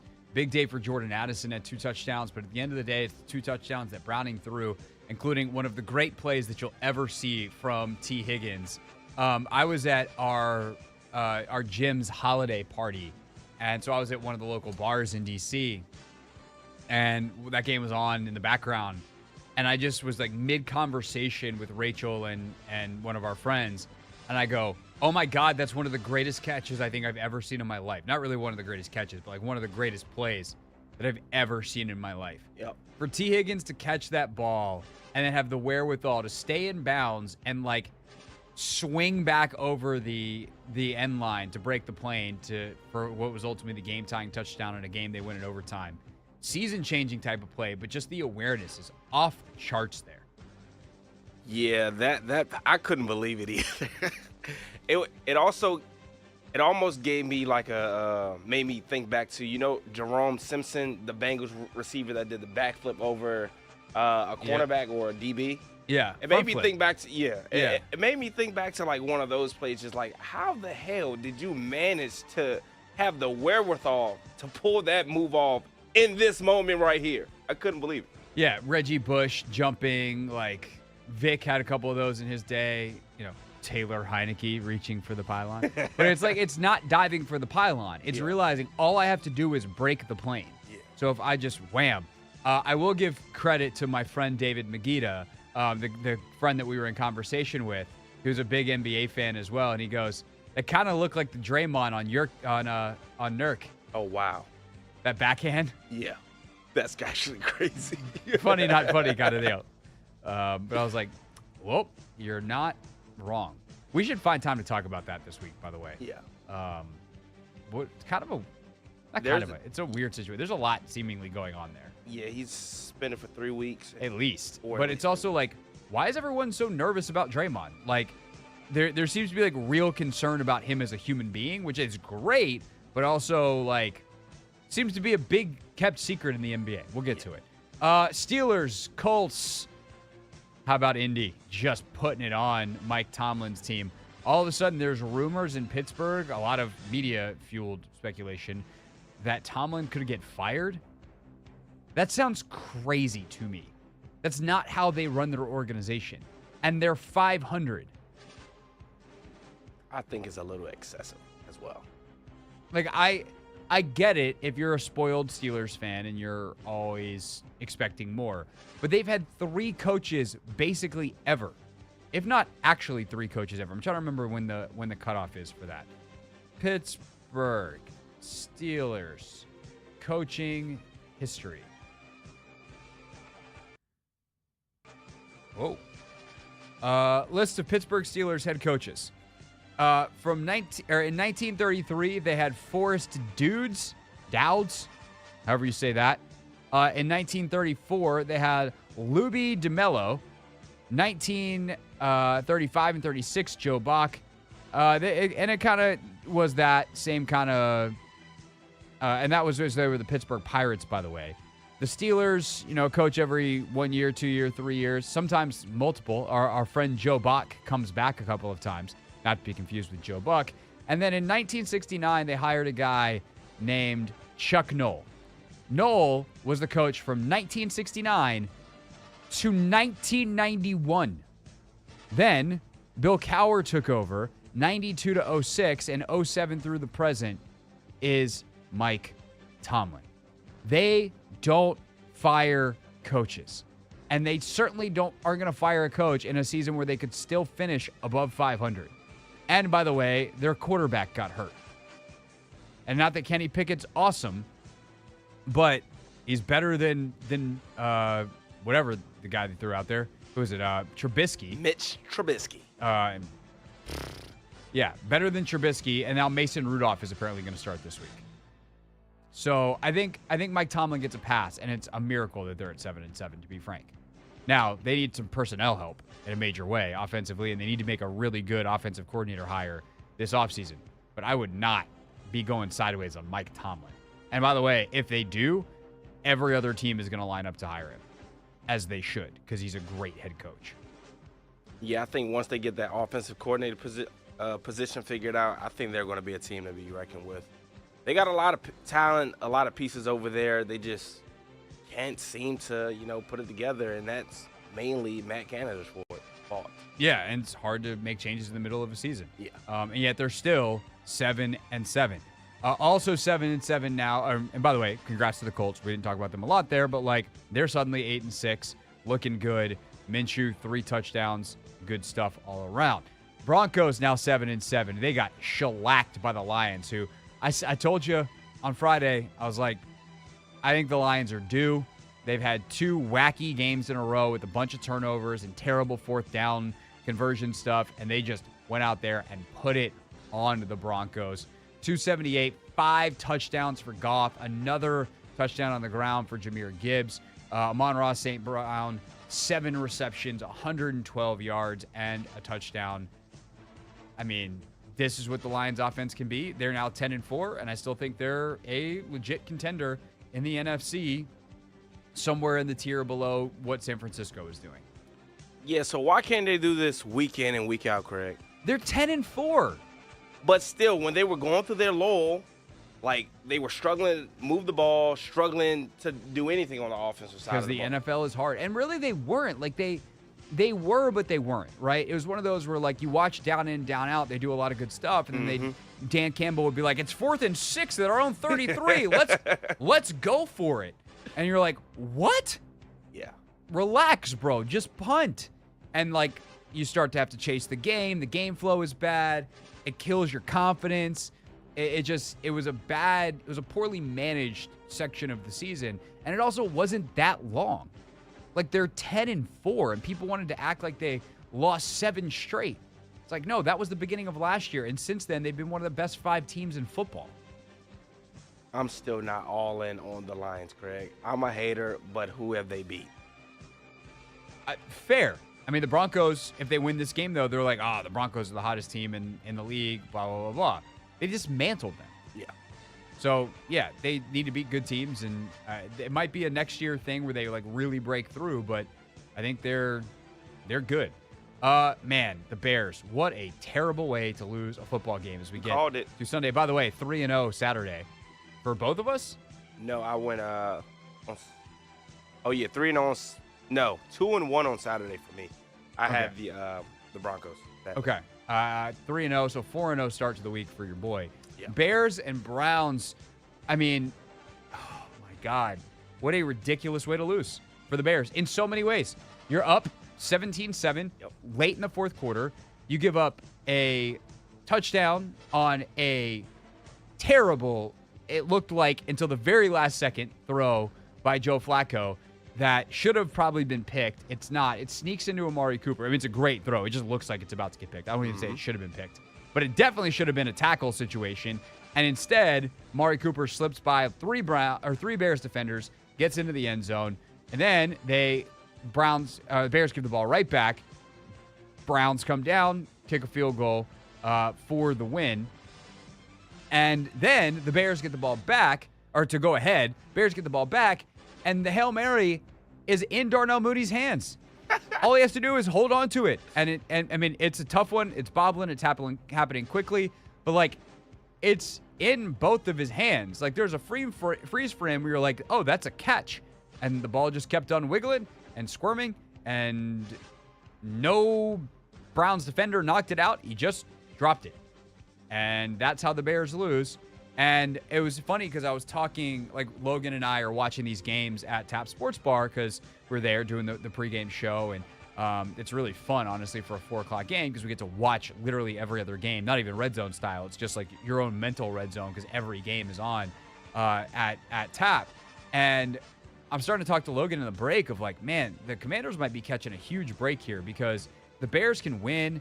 Like, yeah, the draft pick gets a little bit worse, but I will take a slightly worse draft pick and the Bears' job not becoming open for the Commanders. Like, that's the best case scenario where there's, Frank Smith, the OC in Miami, and Ben Johnson, the OC in Detroit, and whoever other top candidates are, the less jobs that are open, the more likely one of them winds up here. And I think this job in Chicago are the 2 best jobs on the market, depending on how, like, where you are in your coaching career and what you value. Obviously, the Chargers job with Herbert is going to be right there. But if you don't have to compete with Chicago for a coach that's wants some flexibility and a ton of cap space, then you're the best job on the market. And that game is really costly for the Commanders in that respect. Now, the second-round pick they're getting from Chicago becomes better, despite Montez Sweat's best efforts, by the way. He was playing his face off. But Flacco somehow finds a way. The Browns somehow find a way in a season where they're now 9-5 because they keep somehow finding a way. Yeah, I think the defense also stepped up down the stretch when they needed them the most. But that pass from Joe Flacco to Amari Cooper, I don't know how he did it. Luck is on their side somehow. They're trending in the right direction, it seems. But you called it, Craig. The Bears are Charlie Brown.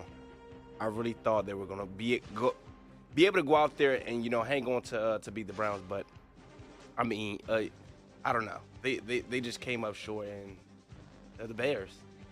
Yeah. They are the Bears. The Bears. Bucks, Packers, by the way, very similar type of pass, much shorter pass, much earlier in the game. But Baker, on one of his touchdowns, had an out route that he just lasered. And you're like, that's a pick six. Never mind.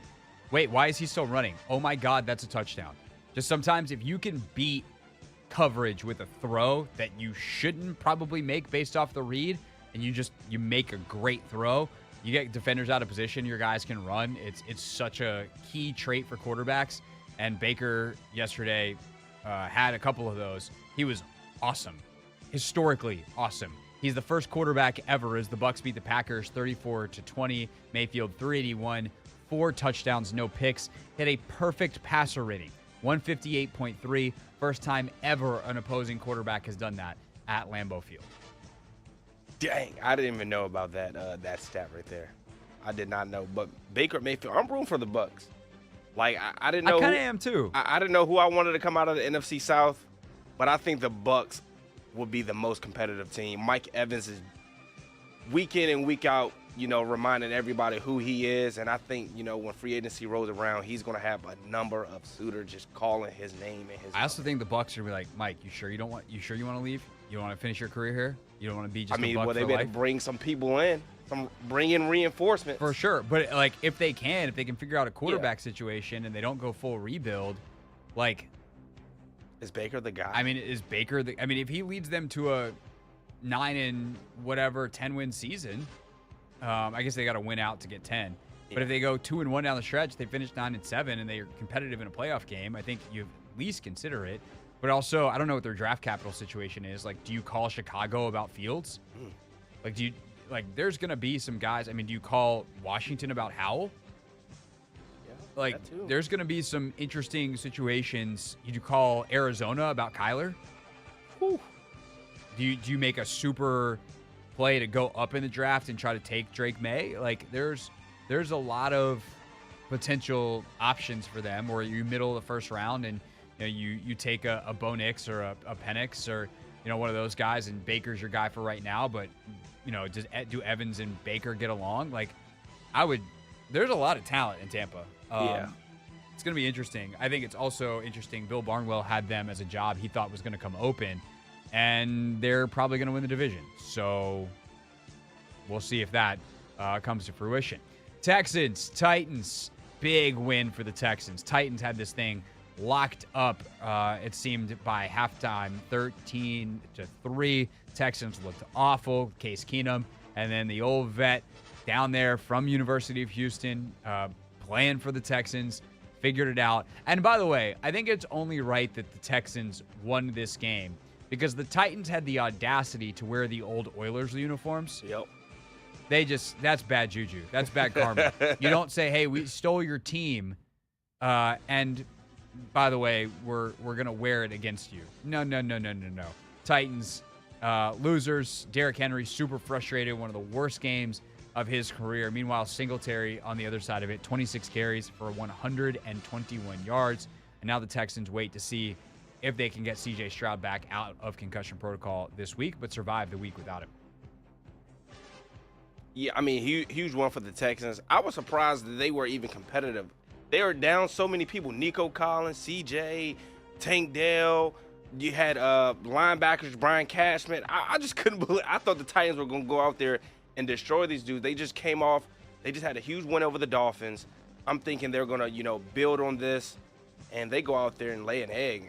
And then Will Levis also gets knocked out of the game. So Yep, sprained ankle, so we'll see what his status is. Yeah. Jets and Dolphins. Dolphins 30-0 victors. Tua Tagovailoa, 224, a touchdown. Mostert, 2 more touchdowns.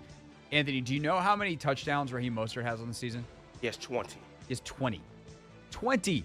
That's nuts! Jalen Waddle, 8 catches, 142, and a touchdown in the rout. Jets certainly will be pretty pissed off hosting the Commanders coming up this week. What a poop fest that game is on Christmas Eve.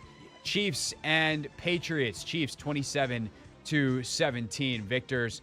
Mahomes 305, 2 touchdowns, 2 picks, including one that went right off Kadarius Toney's hands. Could not have hit him more in stride. Mahomes was pretty frustrated afterwards, but they did get Rashee Rice going, 9 catches, 91 yards, and a touchdown. Saints 24, Giants 6. Big hit on Tommy DeVito in this game, knocked him out for a little bit, but he did come back, but not enough. Derek Carr, 3 touchdowns despite only 218 yards. Just a nice, judicious day for the Saints. How about this absolute crap fest? Panthers 9, Falcons 7 in front of 48 people at Bank of America Stadium. You see the pictures from yesterday? I did not see the pictures, but I did hear there were like 100 people in the crowd. It was as sparsely attended an NFL game. And, like, it's a bad football team that's pissed at its owner, that feels like it's got a lost season, and it was a driving rainstorm. It totally makes sense. But, like, the Falcons, I'm kind of surprised there weren't more Falcons fans there. It's like 5 hours and an easy flight on any number of airlines from Atlanta to Charlotte. But it's just like, hey, we'll go somewhere else. We don't got to go to Bank of America Stadium for this one. But the Falcons, just a thoroughly embarrassing loss. And Desmond Ridder, one of the worst picks you'll ever see. He, like, breaks contain, rolls left, and you're like, all right, way to use your legs. And he throws back across his body right to a Panthers defender. That was a red zone turnover. And all in all, like, Panthers able to drive it down at the end, get into field goal range, and kneel on the ball until 1 second left at the 1 yard line. And then Eddie Pinheiro knocks in the 20-whatever yarder. There's your victory for the Panthers. Rams 28, Commanders 20. I've talked about that one most of the day. How about another 40-piece for the Niners? They beat up on the Cardinals 45-29. McCaffrey, 3 total touchdowns. Purdy, 4 touchdowns on the day. Nice day in the loss for Trey McBride. 10 catches, 102 for the young tight end from the Cardinals. Game of the day was supposed to be Bills-Cowboys. Kind of boring. 25 carries, 179 and a touchdown for James Cook as the Bills just absolutely destroyed Dallas, ran all over him. Micah Parsons after was like, I am very confused as to why we cannot take this thing on the road. This is a joke. We've got to fix this. And they do, especially if they don't win some more, because then they're going to have to go on the road in the playoffs. Meanwhile, Josh Allen kind of laughed after the game. He said, I feel like the kid in the group project who didn't do enough of the work, but still got an A after he just turned around and handed the ball to James Cook for most of the day. And the defense showed up big time. How about after what Dallas has been doing offensively, the Bills defense holding them to just 10 points? Yeah, that was surprising. Dallas at home, they seem like, you know, the best team, arguably the best team in the NFL. They hit that road, though. Like, I don't know what goes into it, though. You know, you're still lining up against another, you know, NFL team, and, you know, you still want to follow through with the game plan and things of that nature. I think they just go away from. I couldn't even tell you, to be honest. Yeah, I mean, it's confusing. They don't play as fast. They're not as comfortable. They're not as decisive. Like, nothing flows. Meanwhile, Baltimore doesn't seem to care where they are. Big old win last night in Jacksonville, 23-7. Lamar, a nice, easy 14-24, 171 and a touchdown. And, oh, by the way, 12 carries for 97 yards on the ground. Unfortunately for Baltimore, Keaton Mitchell, their star rookie running back, 9 carries, 73 yards before suffering a season-ending knee injury. That is a huge blow to Baltimore. But 23-7. Meanwhile, Jacksonville, they can't get it going offensively. Lawrence, 264 and a touchdown, but also left the game after undergoing or to get checked for a concussion. He's in the protocol. We'll see if he can play next weekend. All right, Anthony, I feel like did I have a perfect week? You killed it. You went 13-2. Which ones did I miss? You missed the Falcons Panthers. Okay, that's fine. And then the other one you missed. Was it Bucks Packers? No, you got that one right. That was the one we fought over, and then I stuck with the Bucks initially and then laughed. You got. I don't know. I will have to find it. How'd you do? I went 10-5. I did terrible. That's not bad. It's just You did really good though. Not what I did. Yeah. Bears? Did I pick the Bears? Oh, Titans. Oh, Texans. because I thought, yeah, with Case Keenum. Yeah. Damn. Oh well, 13-2. I'll take it. And who we got tonight? We still don't know if Jalen's playing tonight, do we? They said he's trending in the right direction. They say Geno Smith is trending out. So I'm changing my pick to the Eagles. I'm gonna stay with the Eagles. Yeah, so. I think I'm gonna. Yeah, I'm gonna agree with you. All right, we'll check in on that tomorrow. But the lead is growing. We're trending the right direction. By we, I mean I.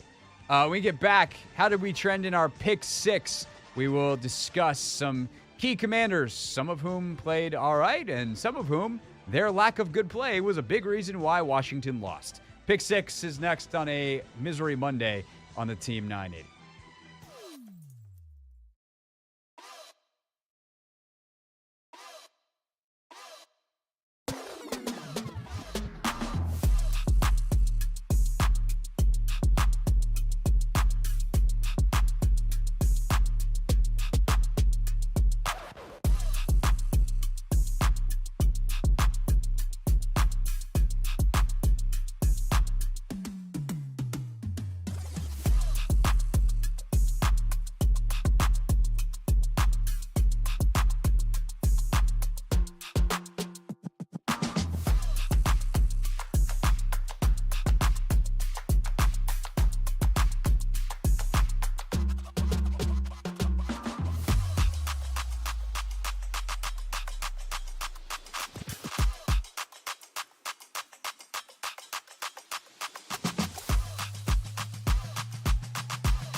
It's the Hoffman Show on the Team 980, always live as well on the free Odyssey app.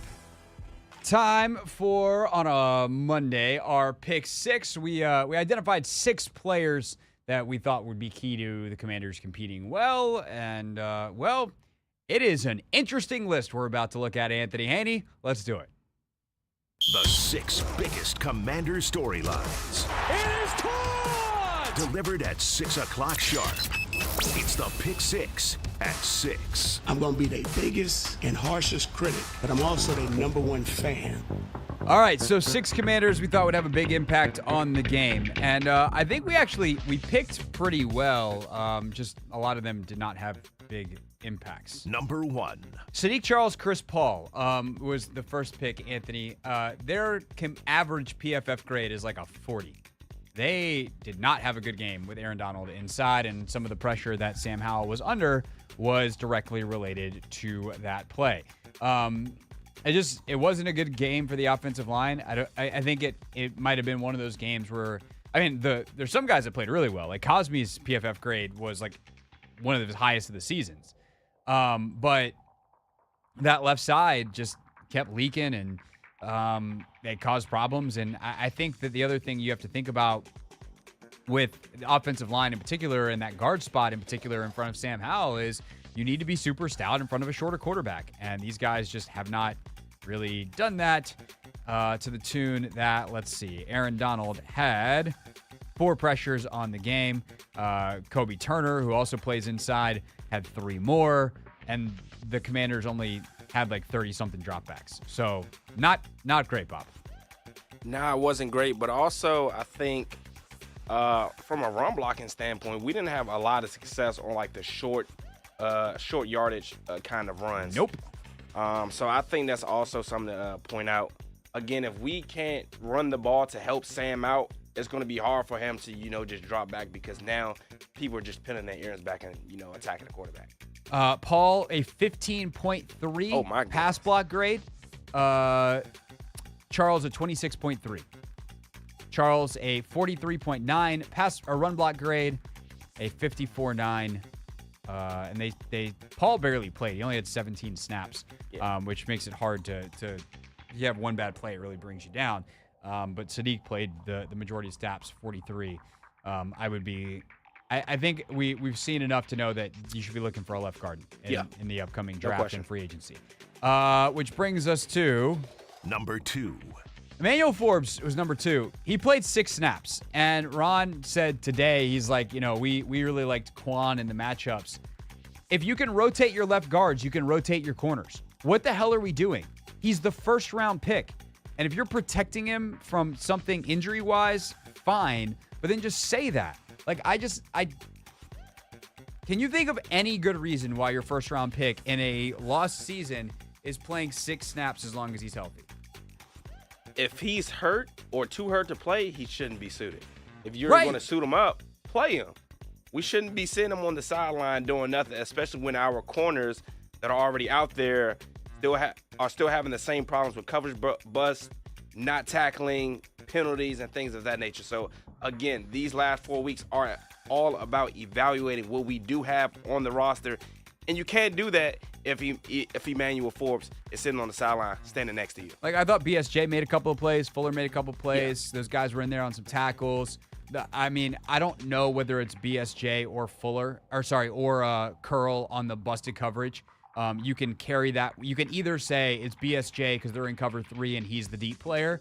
But there's also an exchange that can happen sometimes where that outside hook player carries a wheel route very specifically. And it sure didn't look like Cam Curl was ready to do that. And BSJ was all over the hook route. So what are we doing? But also, like, there's a run play early in the game where Fuller just, like, gets run right by. And he steps over. It was almost like a basketball play. You talking about when a running back goes like this over him? I couldn't believe it. And I'm just like, what is that? I mean, look, Kendall Fuller's a good football player. Yep. Benjamin St. Juste is a good football player. But we know what they are. You're trying to figure out what Forbes is. Get him on the field. What are we doing? Number 3. What are we doing? The story of the 2023 Washington Commanders. Eric Bieniemy was your number 3. What'd you think of EB's day, Anthony? I didn't really like all of the play calls too much. I think some of it was on everybody, to be honest. Sometimes the receivers weren't getting open fast enough. Sometimes the line wasn't holding up fast enough. I didn't really like the play calling of Eric Bieniemy because I didn't think he did enough to, help Sam get rid of the ball as fast as he would, preferably likes to do so. So I think there's some stuff that's on Sam. Execution, You just got to get the ball out faster. I hated the goal line sequence. Like, there's just not enough urgency there when he's the guy that's the urgency and the detail guy. Like, I don't care if you have to burn a timeout to be like, guys, we're stopping the clock now. And if we don't get it here, get your ass back to the line of scrimmage. What are we doing? And then he doesn't, like, they go QB sneak from a little bit far. I mean, it was over. It was, I guess the ball was at the 1 yard line. I thought it was farther away, but when I was watching it back, it was like the 1. It was a full 1, though, correct? Yeah, like, that's not the ideal QB sneak scenario. Your short yardage stuff is a mess, even though you have Alex Arma this week. I don't really get it. But some of that stuff is execution, too. Like, I don't mind. The 4th and 1, that's execution. I don't mind that play call. Logan Thomas is wide open. It's an easy throw for Sam. Jonathan Williams has got to make sure that blocker is engaged. And it's well played by the edge, but that's not necessarily at least a scheme, or it's certainly not a play call issue. Maybe it's a design issue, but if your running back gets up on that guy and keeps his hands down, then it's an easy completion to your biggest target. Yeah. And it's a first down. So I thought EB was okay, and I definitely feel better about it considering what Jacoby went out and did. And you're just like, well, yeah, if your quarterback hits his back foot and rips it.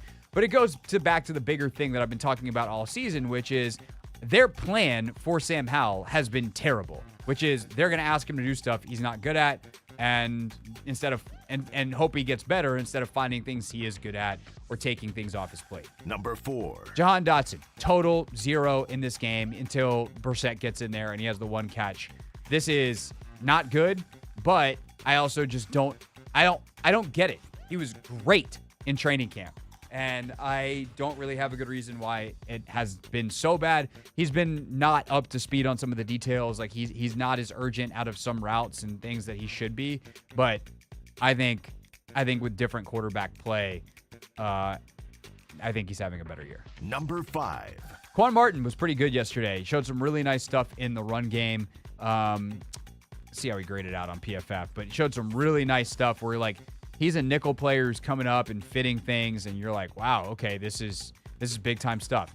Coverage still leaves just some stuff to be desired on occasion, but all in all, like, he grades out 65.8 in coverage. They actually had him at 46.9 in the run game. There's a couple bad fits as well, but mostly good stuff for a guy that's like learning how to play that position at the NFL level, somewhat on the fly. He plays with a physicality, and by the way, he played every single snap. Yep. He played 75 of 75 snaps. Blitzed a couple times, like was effective. 7 tackles. Like, he was had a productive day. You'd love to see it. I think he's going to be, you know how the Ravens use Kyle Hamilton in that role? Like, he's everywhere. He's going to be in the high post. Sometimes he's going to cover. Sometimes he's going to blitz. Sometimes. And I think slowly but surely, like, we're seeing Quan Martin, fill that role. And the more and more he plays, like, I'm confident in the guy to go out there and make some plays. Yeah, no, I am too. I like the way he's come along. I think they've simplified some stuff for him. They've also obviously, like, let him play. Yep. So we'll see on how he finishes out the year, but there's a lot of stuff to like, I think, for Quan. And yesterday was another good day in terms of the direction that he was going. Last but not least, number 6. I said Chris Rodriguez because I thought he was gonna be the starter, and he winds up with just 10 carries.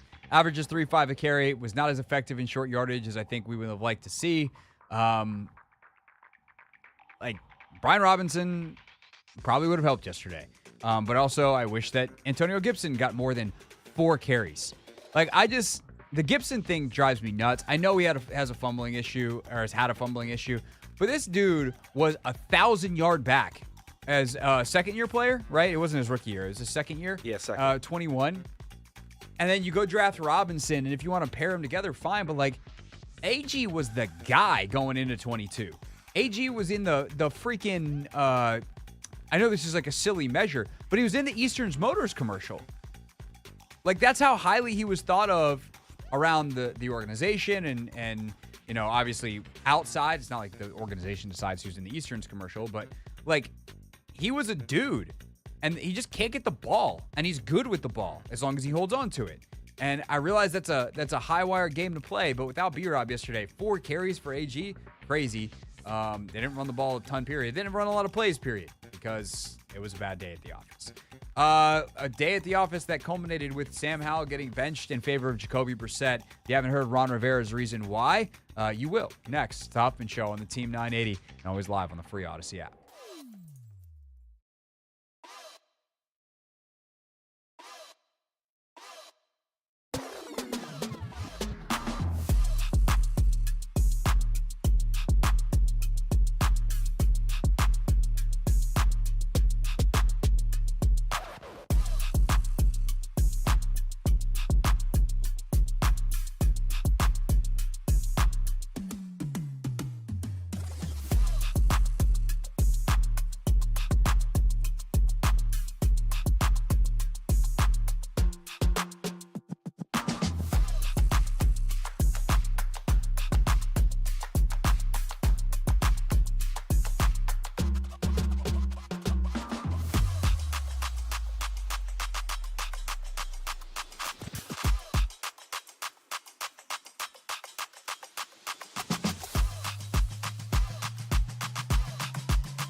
It's the Hoffman Show on the Team 980, always live as well on the free Odyssey app.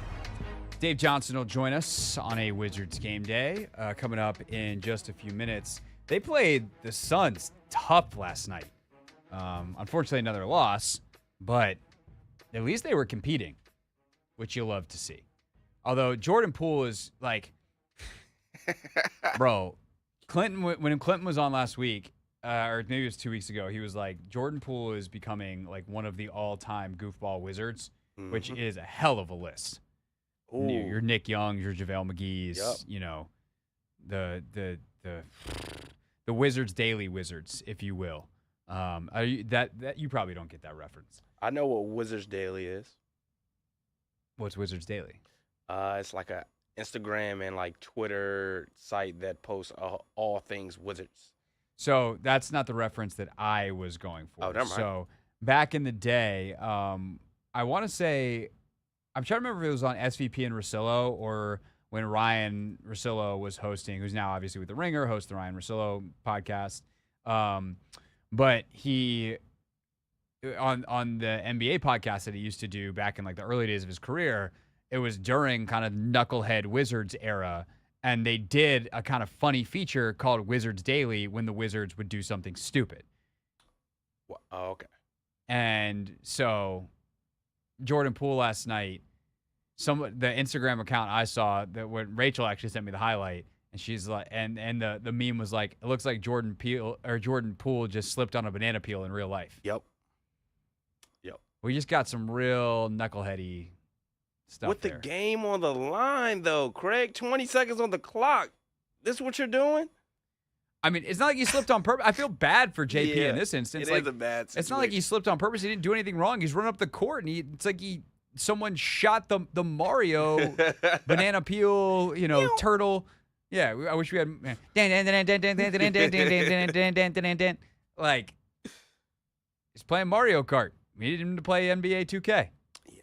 What can we say? Bad stuff. So we'll talk to Dave about that. See, maybe Dave knows. Dave, what was on the floor last night? Why did Jordan slip? We'll talk to Dave Johnson coming up in a few minutes. But to me, yesterday, Commanders-wise, it's obviously about what happens with Sam Howell and watching him struggle, and you see the drops, and then you see Sam not being in a rhythm, and those things are intertwined. And I think that's important to point out, too. Like, there's a bit of a chicken and egg thing with some of the offensive lack of continuity and some of the lack of cohesion. And it starts, to me, like before there's chicken and egg, there's, well, now the analogy doesn't work, but there's a layer above that of like play calling and plan. And it doesn't seem like anybody's comfortable with that, which means your execution suffers. When your execution suffers, you lose confidence. That means your execution suffers more, and you're less confident in the plan. And it just keeps on cycling. And it started, which came first, the chicken or the egg, whichever one that is like the bad game plans where they're passing all the time and not making things easy. But I do think that with Sam, and the receivers, it's like, oh, the ball is here on time. I dropped it. Okay, the ball's not here on time, or like that guy's not open. I'm going to run around a little bit, and then nothing's happening on schedule. There's just no one's confident in anything. And I think you see that play out yesterday, which is why I think it was the right move for Rivera to bench Howell, to be like, we need a reset. We need to see how this works with someone who will do the things accurately or even just differently. And that's what Jacoby did. Something's not there on his first drop back, takes off a little run, and then he starts firing darts all over the place. He hits Jahan on a quick out, a route that Sam basically hasn't thrown all year. He's got the touchdown, obviously, to Terry. He's got the deep bomb to Terry. Things go haywire on the goal line. That's a different story. But you see the productivity, and you see what happens when this offense is run on time. Now, would Jacoby do that over 4 quarters? I don't know. Like, his career suggests not with consistency, but maybe with more consistency than Howell has recently, because the last 3 games have been horrendous. So, yesterday, obviously, after all that happens, Ron Rivera gets to the podium and is asked if Sam Howell is still the starter. Well, just really kind of take care of him a little bit. When you get in that situation and had the ears pinned back like that, didn't want to see anything crazy happen. Is he still your starting quarterback? He is. Yes, he is. Why is that? Because I decided he's our starting quarterback. Okay, good reasoning, Ron. As for why you benched him in the first place? Coach, when you talk about protecting Sam, was that kind of a game flow protection, or because you also lost some linemen during the game? I think it's more of just a game flow. It's one of those things you get to this point, and when teams are just putting their ears back, and got a lot of faith in who Jacoby is for us. And then there's kind of this thought of, okay, well, what about Sam's development? What is best for that? Here was Rivera today when he Zoomed with reporters. Well, there has been some positives, and there continue to be positives, but the thing you always want to make sure is, as you're saying, we're still seeing the growth, and that's something we have to sit down and discuss and see exactly where we all feel he is. Anthony, when you got taught to ride a bike as a kid, did Pops just throw you out there on a regular bike and be like, hey, figure it out? Nah, I started off with some training wheels at first. Good. Maybe a couple extra knee pads? Yeah. You're the kid out there. I mean, me too. Me too. You're out there riding your bike. You got knee pads. You got elbow pads. You got maybe not wrist guards because it's hard to ride. You mean you should be wearing a helmet to this day, but I think you can probably do without the knee pads and the elbow pads now. But like you don't just throw your kid out there on a bike, especially like, I think of the bike that I ride around on where it's got gears and the whole deal. Like you don't throw your kid out there on a fancy bike and be like, hey, let's go racing. And when Ron talks about this development stuff, like that's what they've done. They have thrown him out there, no training wheels, no elbow pads, no knee pads, no nothing. And they skip the step where they like hold the back of the bike and, hey, little baby ant, pedal, make sure that you don't tip over sideways. Like they skipped that step. Big Tony didn't do you like that. No, he did not. He wasn't like, he'll learn. You're sitting there crying, elbows scraped up, slight concussion. Like, no, that's not how you teach someone how to do something. And so if you're going to play the development card, nevertheless, though, we want to win games card, this has been one of the most moronic seasons I have ever seen. And they have been trying to sell this growth and development thing since day one. And if you look at, I saw a YouTube comment earlier that we'll certainly probably circle back around to on Wednesday during Never Read the Comments, like Dak Prescott. Dak Prescott, yesterday aside, has been playing at an MVP level. You think Dak got to this point because they threw him out there? No, initially they didn't let that dude do anything but turn around and hand the ball to Ezekiel Elliott behind the league's best offensive line. 4th-round pick, worked out. Kirk Cousins, some of his best years came when he had great weapons, a great O-line here in Washington, and he was a heavy play action game, and they ran the ball enough to sell it. And often some of his bad games were when Sean McVay would get away from the run too much. And Sean would tell you afterwards, like, man, I really screwed that up, put too much on Kirk's plate. No wonder he threw 3 picks today. I'm an idiot. He used slightly different language, but you get the point. You look at what Jalen Hurts has done in Philadelphia, behind the league's best offensive line with a great running game. Like, that's how you develop a quarterback. Jalen now is better than Jalen was a couple of years ago, but it's because he's been allowed to grow in a safe environment. And safe, like, within relative NFL terms, but like a healthy environment, a productive environment. You know how you grow a quarterback? You do the thing that's going to help you win because it builds his confidence. It lets him see more. And you get to massage out the deficiencies in your game without taking a beating and while you're having success. Instead, now they've done this silly route. The coach is going to get fired. The OC is going to get fired. And Sam might not have a chance to get anywhere because they might replace him with a rookie. So, very silly plan. Very much didn't work. We'll see how it goes. Is it, is there zero positive? Of course not.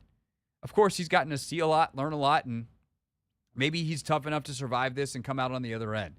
But it certainly isn't the way I would ever develop a quarterback. And if they're going to draft someone next year, I certainly hope the next guy has a very different plan for the next guy, if you will. It's the Hoffman Show. We're on the Team 980. We're always live on the free Odyssey app. Take your calls on all of this tomorrow on a Vibe Check Tuesday. Next, though, a little bit of hoops. Dave Johnson joins us on a Wizards game day on your home for Wizards basketball, the Team 980.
It's the Hoffman Show. We're on the Team 980. We're always live as well on the free Odyssey app. It is a Wizards game day, so let's bring in our good friend, Dave Johnson. Time to get the radio party started. Blocked by Malone, Koulibaly. Oh boy, did he stuff him. Left wing pool, it's there. Oh, that's a pool party. Near the basket, slam right there. Oh, the steal and the slam. You better go off. Intercepted by Kispert. Kispert now, foul line. Oh, slam. Ooh, that'll jar your preserves. It's time for Dave Johnson on a Wizards game day. Kuzma for three. Oh, it's there. It's there. Big shot. On the Hoffman Show.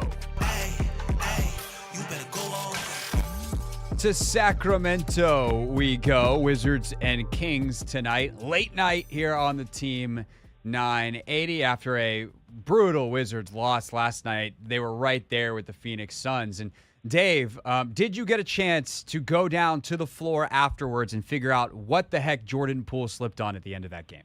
No, that was that was bad. And I'm just glad he didn't get hurt. But yeah. It's never somebody get their feet taken out from under them. But this is the story with the Wizards, and to backtrack into Friday against Indiana, which was a significant win, and that shows that despite the fact that we've gotten punched around in some games, like on the road against Philadelphia, they're staying with it. In other words, a victory like Indiana doesn't just happen. You don't just add water. That's a very good Pacers team. It's a Pacers team, by the way, that is not so good on defense. And you know what? The Wizards, to their credit, exploited that. But to their credit, the Wizards held them below their season average in scoring. And as you pointed out, a brutal game last night in a sense that the Wizards had a 16-point lead. In fact, the Suns had a 7-6 lead in the first quarter. The Wizards led throughout the game until the fourth quarter. And bottom line, the Suns have guys named Kevin Durant and Devin Booker who are flat-out elite closers, and the Suns won by 4. And, look, the Wizards still had chances. They were down by 1 with 41 seconds left. If they make a couple of the threes they missed in the fourth quarter, if. But the point being they took the Suns down to the wire. And, listen, it's a good team tonight against the Sacramento Kings. And this, my friends, is the season we're in. And this is why if anybody out there subscribes to The Athletic, I commend to you an article written by Josh Robbins and David Aldridge that breaks down just how in-depth the Wizards are working with each player to establish metrics for their improvement.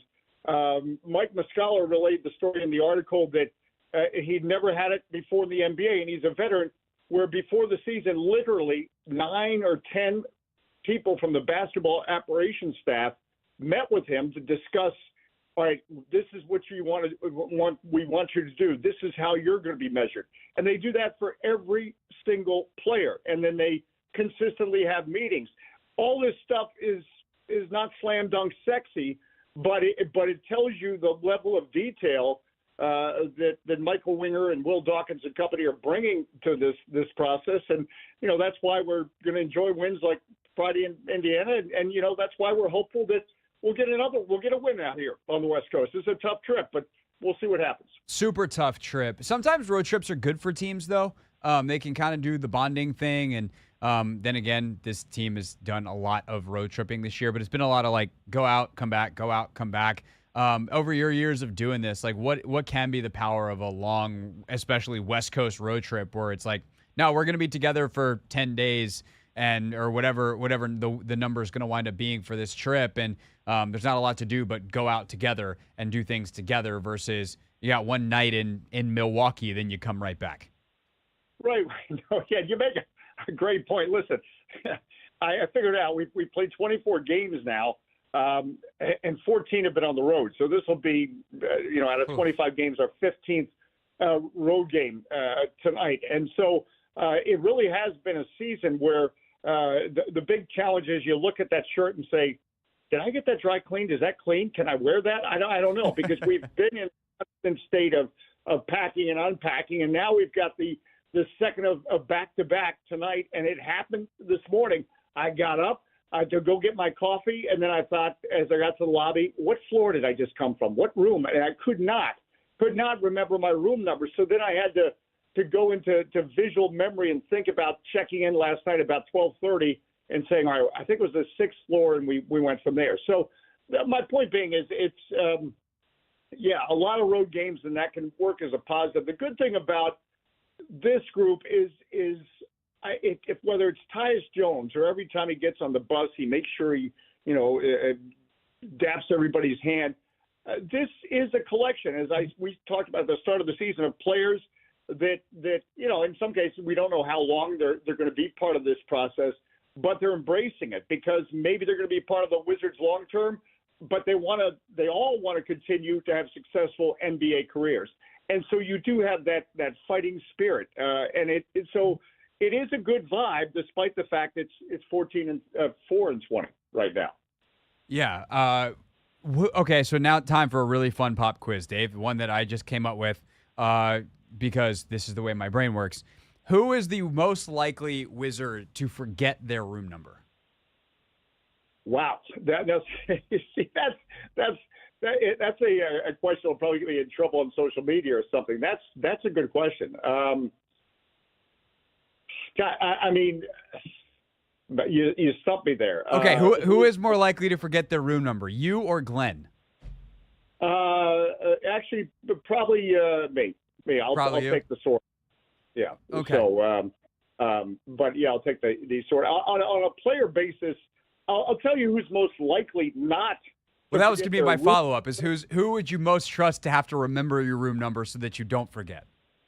It's a 19-year-old. It's Bilal Coulibaly. Really? Everything that everyone's relayed to me is that he picks up everything first time. When he sees something, that's it. That's all you have to show him. That, as Kyle Kuzma says, he probably knows the scouting report better than any other player. And again, last night, he's going up against Durant and Booker, and because, again, when you play these kind of guys, multiple guys are going to be guarding him. And this is what has been so wonderful about his journey through 24 games. I mean, whether it's Damian Lillard, name him. He has been thrown into some big-time situations, and he's done well. He's done well. I mean, no, he didn't. I'm not expecting him to shut any of those guys I just mentioned down, but he's done well. He's not looked lost out there. And so he would be the most likely not only not forget his room key, but just remember everything, because I think he treats everything as a challenge, including your room assignment. Well, in the middle of a 5-game West Coast road trip, certainly is a challenge. We wish you well remembering all your rooms. We listen in tonight. Of course, Dave and Glenn on the call, 9:45 pregame, 10 o'clock tip out there in Sacramento against a very good, very fun Kings team. You got Portland, got Golden State later this week, so we will be talking to you multiple times throughout this week. Mr. Johnson, thank you so much for your time, and we'll talk to you later in the week. And late night Wizards basketball, it's the best way to do your holiday shopping. And people still do things done online now, but you can listen online while you shop online. That's true. Because most of the stores are going to be closed by the time that, unless you're going like a 24-hour Target Walmart situation, Well, there you go. There you go. Well, we're big in Target Walmart. If they're open 24 hours, we're there for you. Excellent. All right, Dave. Talk to you later in the week. And there he goes. That is Dave Johnson. Everybody with us here on The Hoffman Show. We get back. We wrap it up with real things real people said into real microphones.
It's the Hoffman Show on the Team 980, always live as well on the free Odyssey app.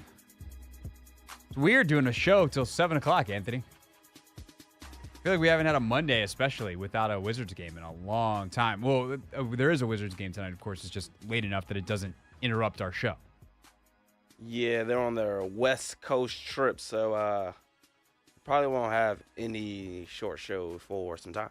No, we don't, except for Thursday, which is real short because we got Hokies. I think it's holiday tournament situation. They play at 4:30, so we are 4 to 4:30 on Thursday. So super short. So Rachel's like, "What do you do?" I'm like, "I don't know. Maybe we'll do our NFL tiers and that'll be it. Maybe we'll move those to another day, do something else. I don't know what we're gonna do on Thursday."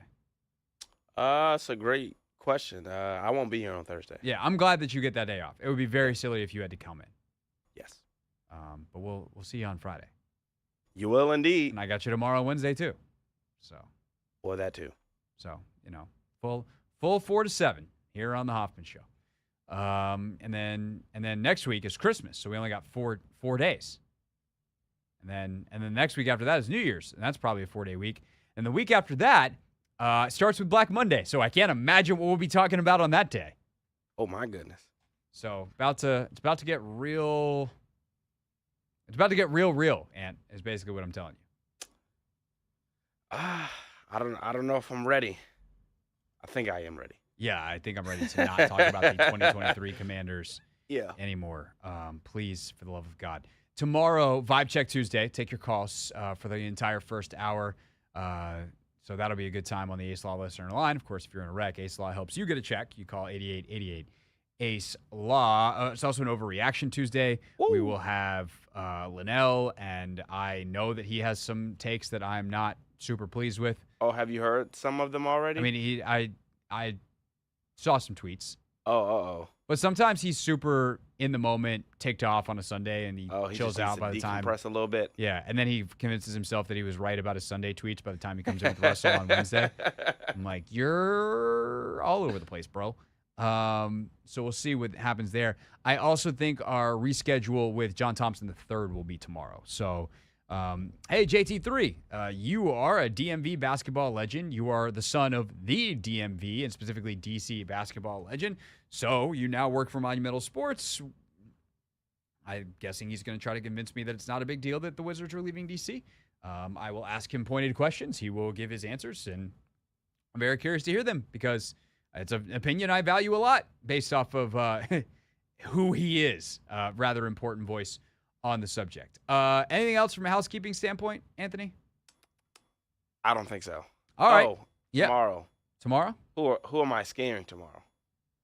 Oh, yeah. Also, stay tuned. Should I take this home? I don't want to leave it in the studio. I think somebody else No, yeah. dude, you gotta keep that on your person. Yeah, I'm gonna take this one home. For those that missed it earlier, Anthony has a Grinch mask that is very realistic. Yeah, it's very good. If you're watching on YouTube, you can see it. Good stuff. I'm not dressing up for Christmas this year. So this one was, You normally dress up for Christmas? So 2 years ago, I dressed up as the Grinch. That's why I have this this mask. Oh. Yeah, I dressed up as the Grinch, and my brother dressed up as Santa Claus. Who was more liked? Me, obviously. No, that's actually the unobvious answer because obviously you think the Grinch. I think the Grinch is cooler though, Craig. Then Santa. One guy stole presents, is a menace. I'm talking about in terms of dressing up. I'm not talking about, the characters. Yeah, the characters themselves. Mm. Yeah. Who would you rather dress up as? Santa Claus or the Grinch? Santa. I want people to like me. Okay, that's fair. Yeah, I'd rather be the Grinch. The mask is cool. All right, well then, ho ho ho. Here we go. If we have a Hoffman Show Christmas spectacular, I guess we know what roles we're all gonna play. It's time for Real Things.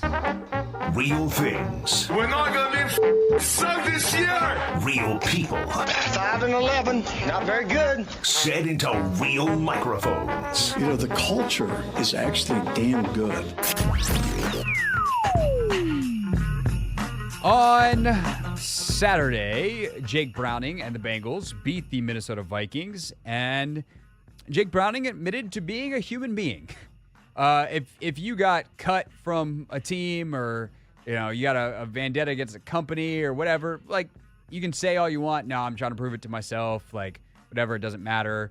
You're always going to have it out a little bit for those folks. And, well, Jake Browning was cut by the Minnesota Vikings twice and then led a heck of a comeback so Cincinnati could beat the Vikings. And he admitted after the game, very human in terms of the satisfaction. That one felt good. Browning looking, scrambling to the right. Browning throwing downfield. It is caught. The Bengals convert on 3rd down and 9. The snap, the placement, the right-footed kick. It is good. I think right after we made the field goal to win the game, I screamed at a camera and said they never should have cut me. Should have never cut me! Yeah, I mean, you can't say that the whole week and then go lose. You just wait until you win and then don't look like an idiot. I feel like I need a beer. Who cut? Was that the Bengals that cut that? Yeah, the Bengals cut That's funny. I saw like the raw version of the press conference, and he was like, yeah, you really felt good to whatever. Like, I said the thing, like you heard. He's also like, just to be clear, like, it's a totally different coaching staff. There's some great people in that organization. Like, he couldn't help but being nice and professional. Oh. But he also was like, yeah, it felt really good. So that was a little bit dramatized, but it, like, you could tell that it was intense and it really meant something to him. But at the same time, he's like, oh, those are really great people over there now. Like, it's totally different crew because it was Mike Zimmer and those people that cut him, not KOC. Yeah, Leslie Frazier, I think. Yeah. So whoopsies. Was it Frazier? No, it would have been Zimmer. That before him? Yeah, Frazier was there a long time ago. He's been in Buffalo for a while now. Jake Browning ain't been in the league that long. Josh Allen, he's been in the league for a hot second. Big win against the Cowboys yesterday. Didn't actually have to do that much. I don't think I threw the ball that many times, which, again, I don't just get it done. Let's just find a way to win. And, felt like the kid that didn't do anything in the class project but got an A. But, again, I'll do this 10 times out of 10 times, man. Like, just keep going. Did you see that he got a game ball after the game? He got a game ball for what? I saw. I don't know. I hope that James Cook got one. I mean, I did. The thing that I saw was like, could you imagine being James Cook and seeing Sean McDermott do this? And I was like, you guys realize they get more than one game ball, right? There's no way James Cook didn't get one. Yeah, I don't know why Josh Allen necessarily would have got one. I mean, he was a game manager. He handed the ball off. Maybe he audibled into a bunch of those run plays. I know he threw a block for James Cook once, but I mean, I don't know. I didn't really think he was deserving of one. But I liked his attitude. I liked the demeanor afterwards, team player kind of, thing. The last few years has been a pass-heavy attack that they've had. So to see them, actually lean on the run game, they should have been doing it for so long. Also so easy for him. Like, I mean, he's had to do so much, including being in the run game at times. It's like, having James Cook is nice. All right, that's our show for today. We will see you again tomorrow. Coming up again tonight, you got Terps Talk with Brenda Freeze, and then you got Wizards basketball coming up from Sacramento. Ant and I'll see you tomorrow here on The Hoffman Show.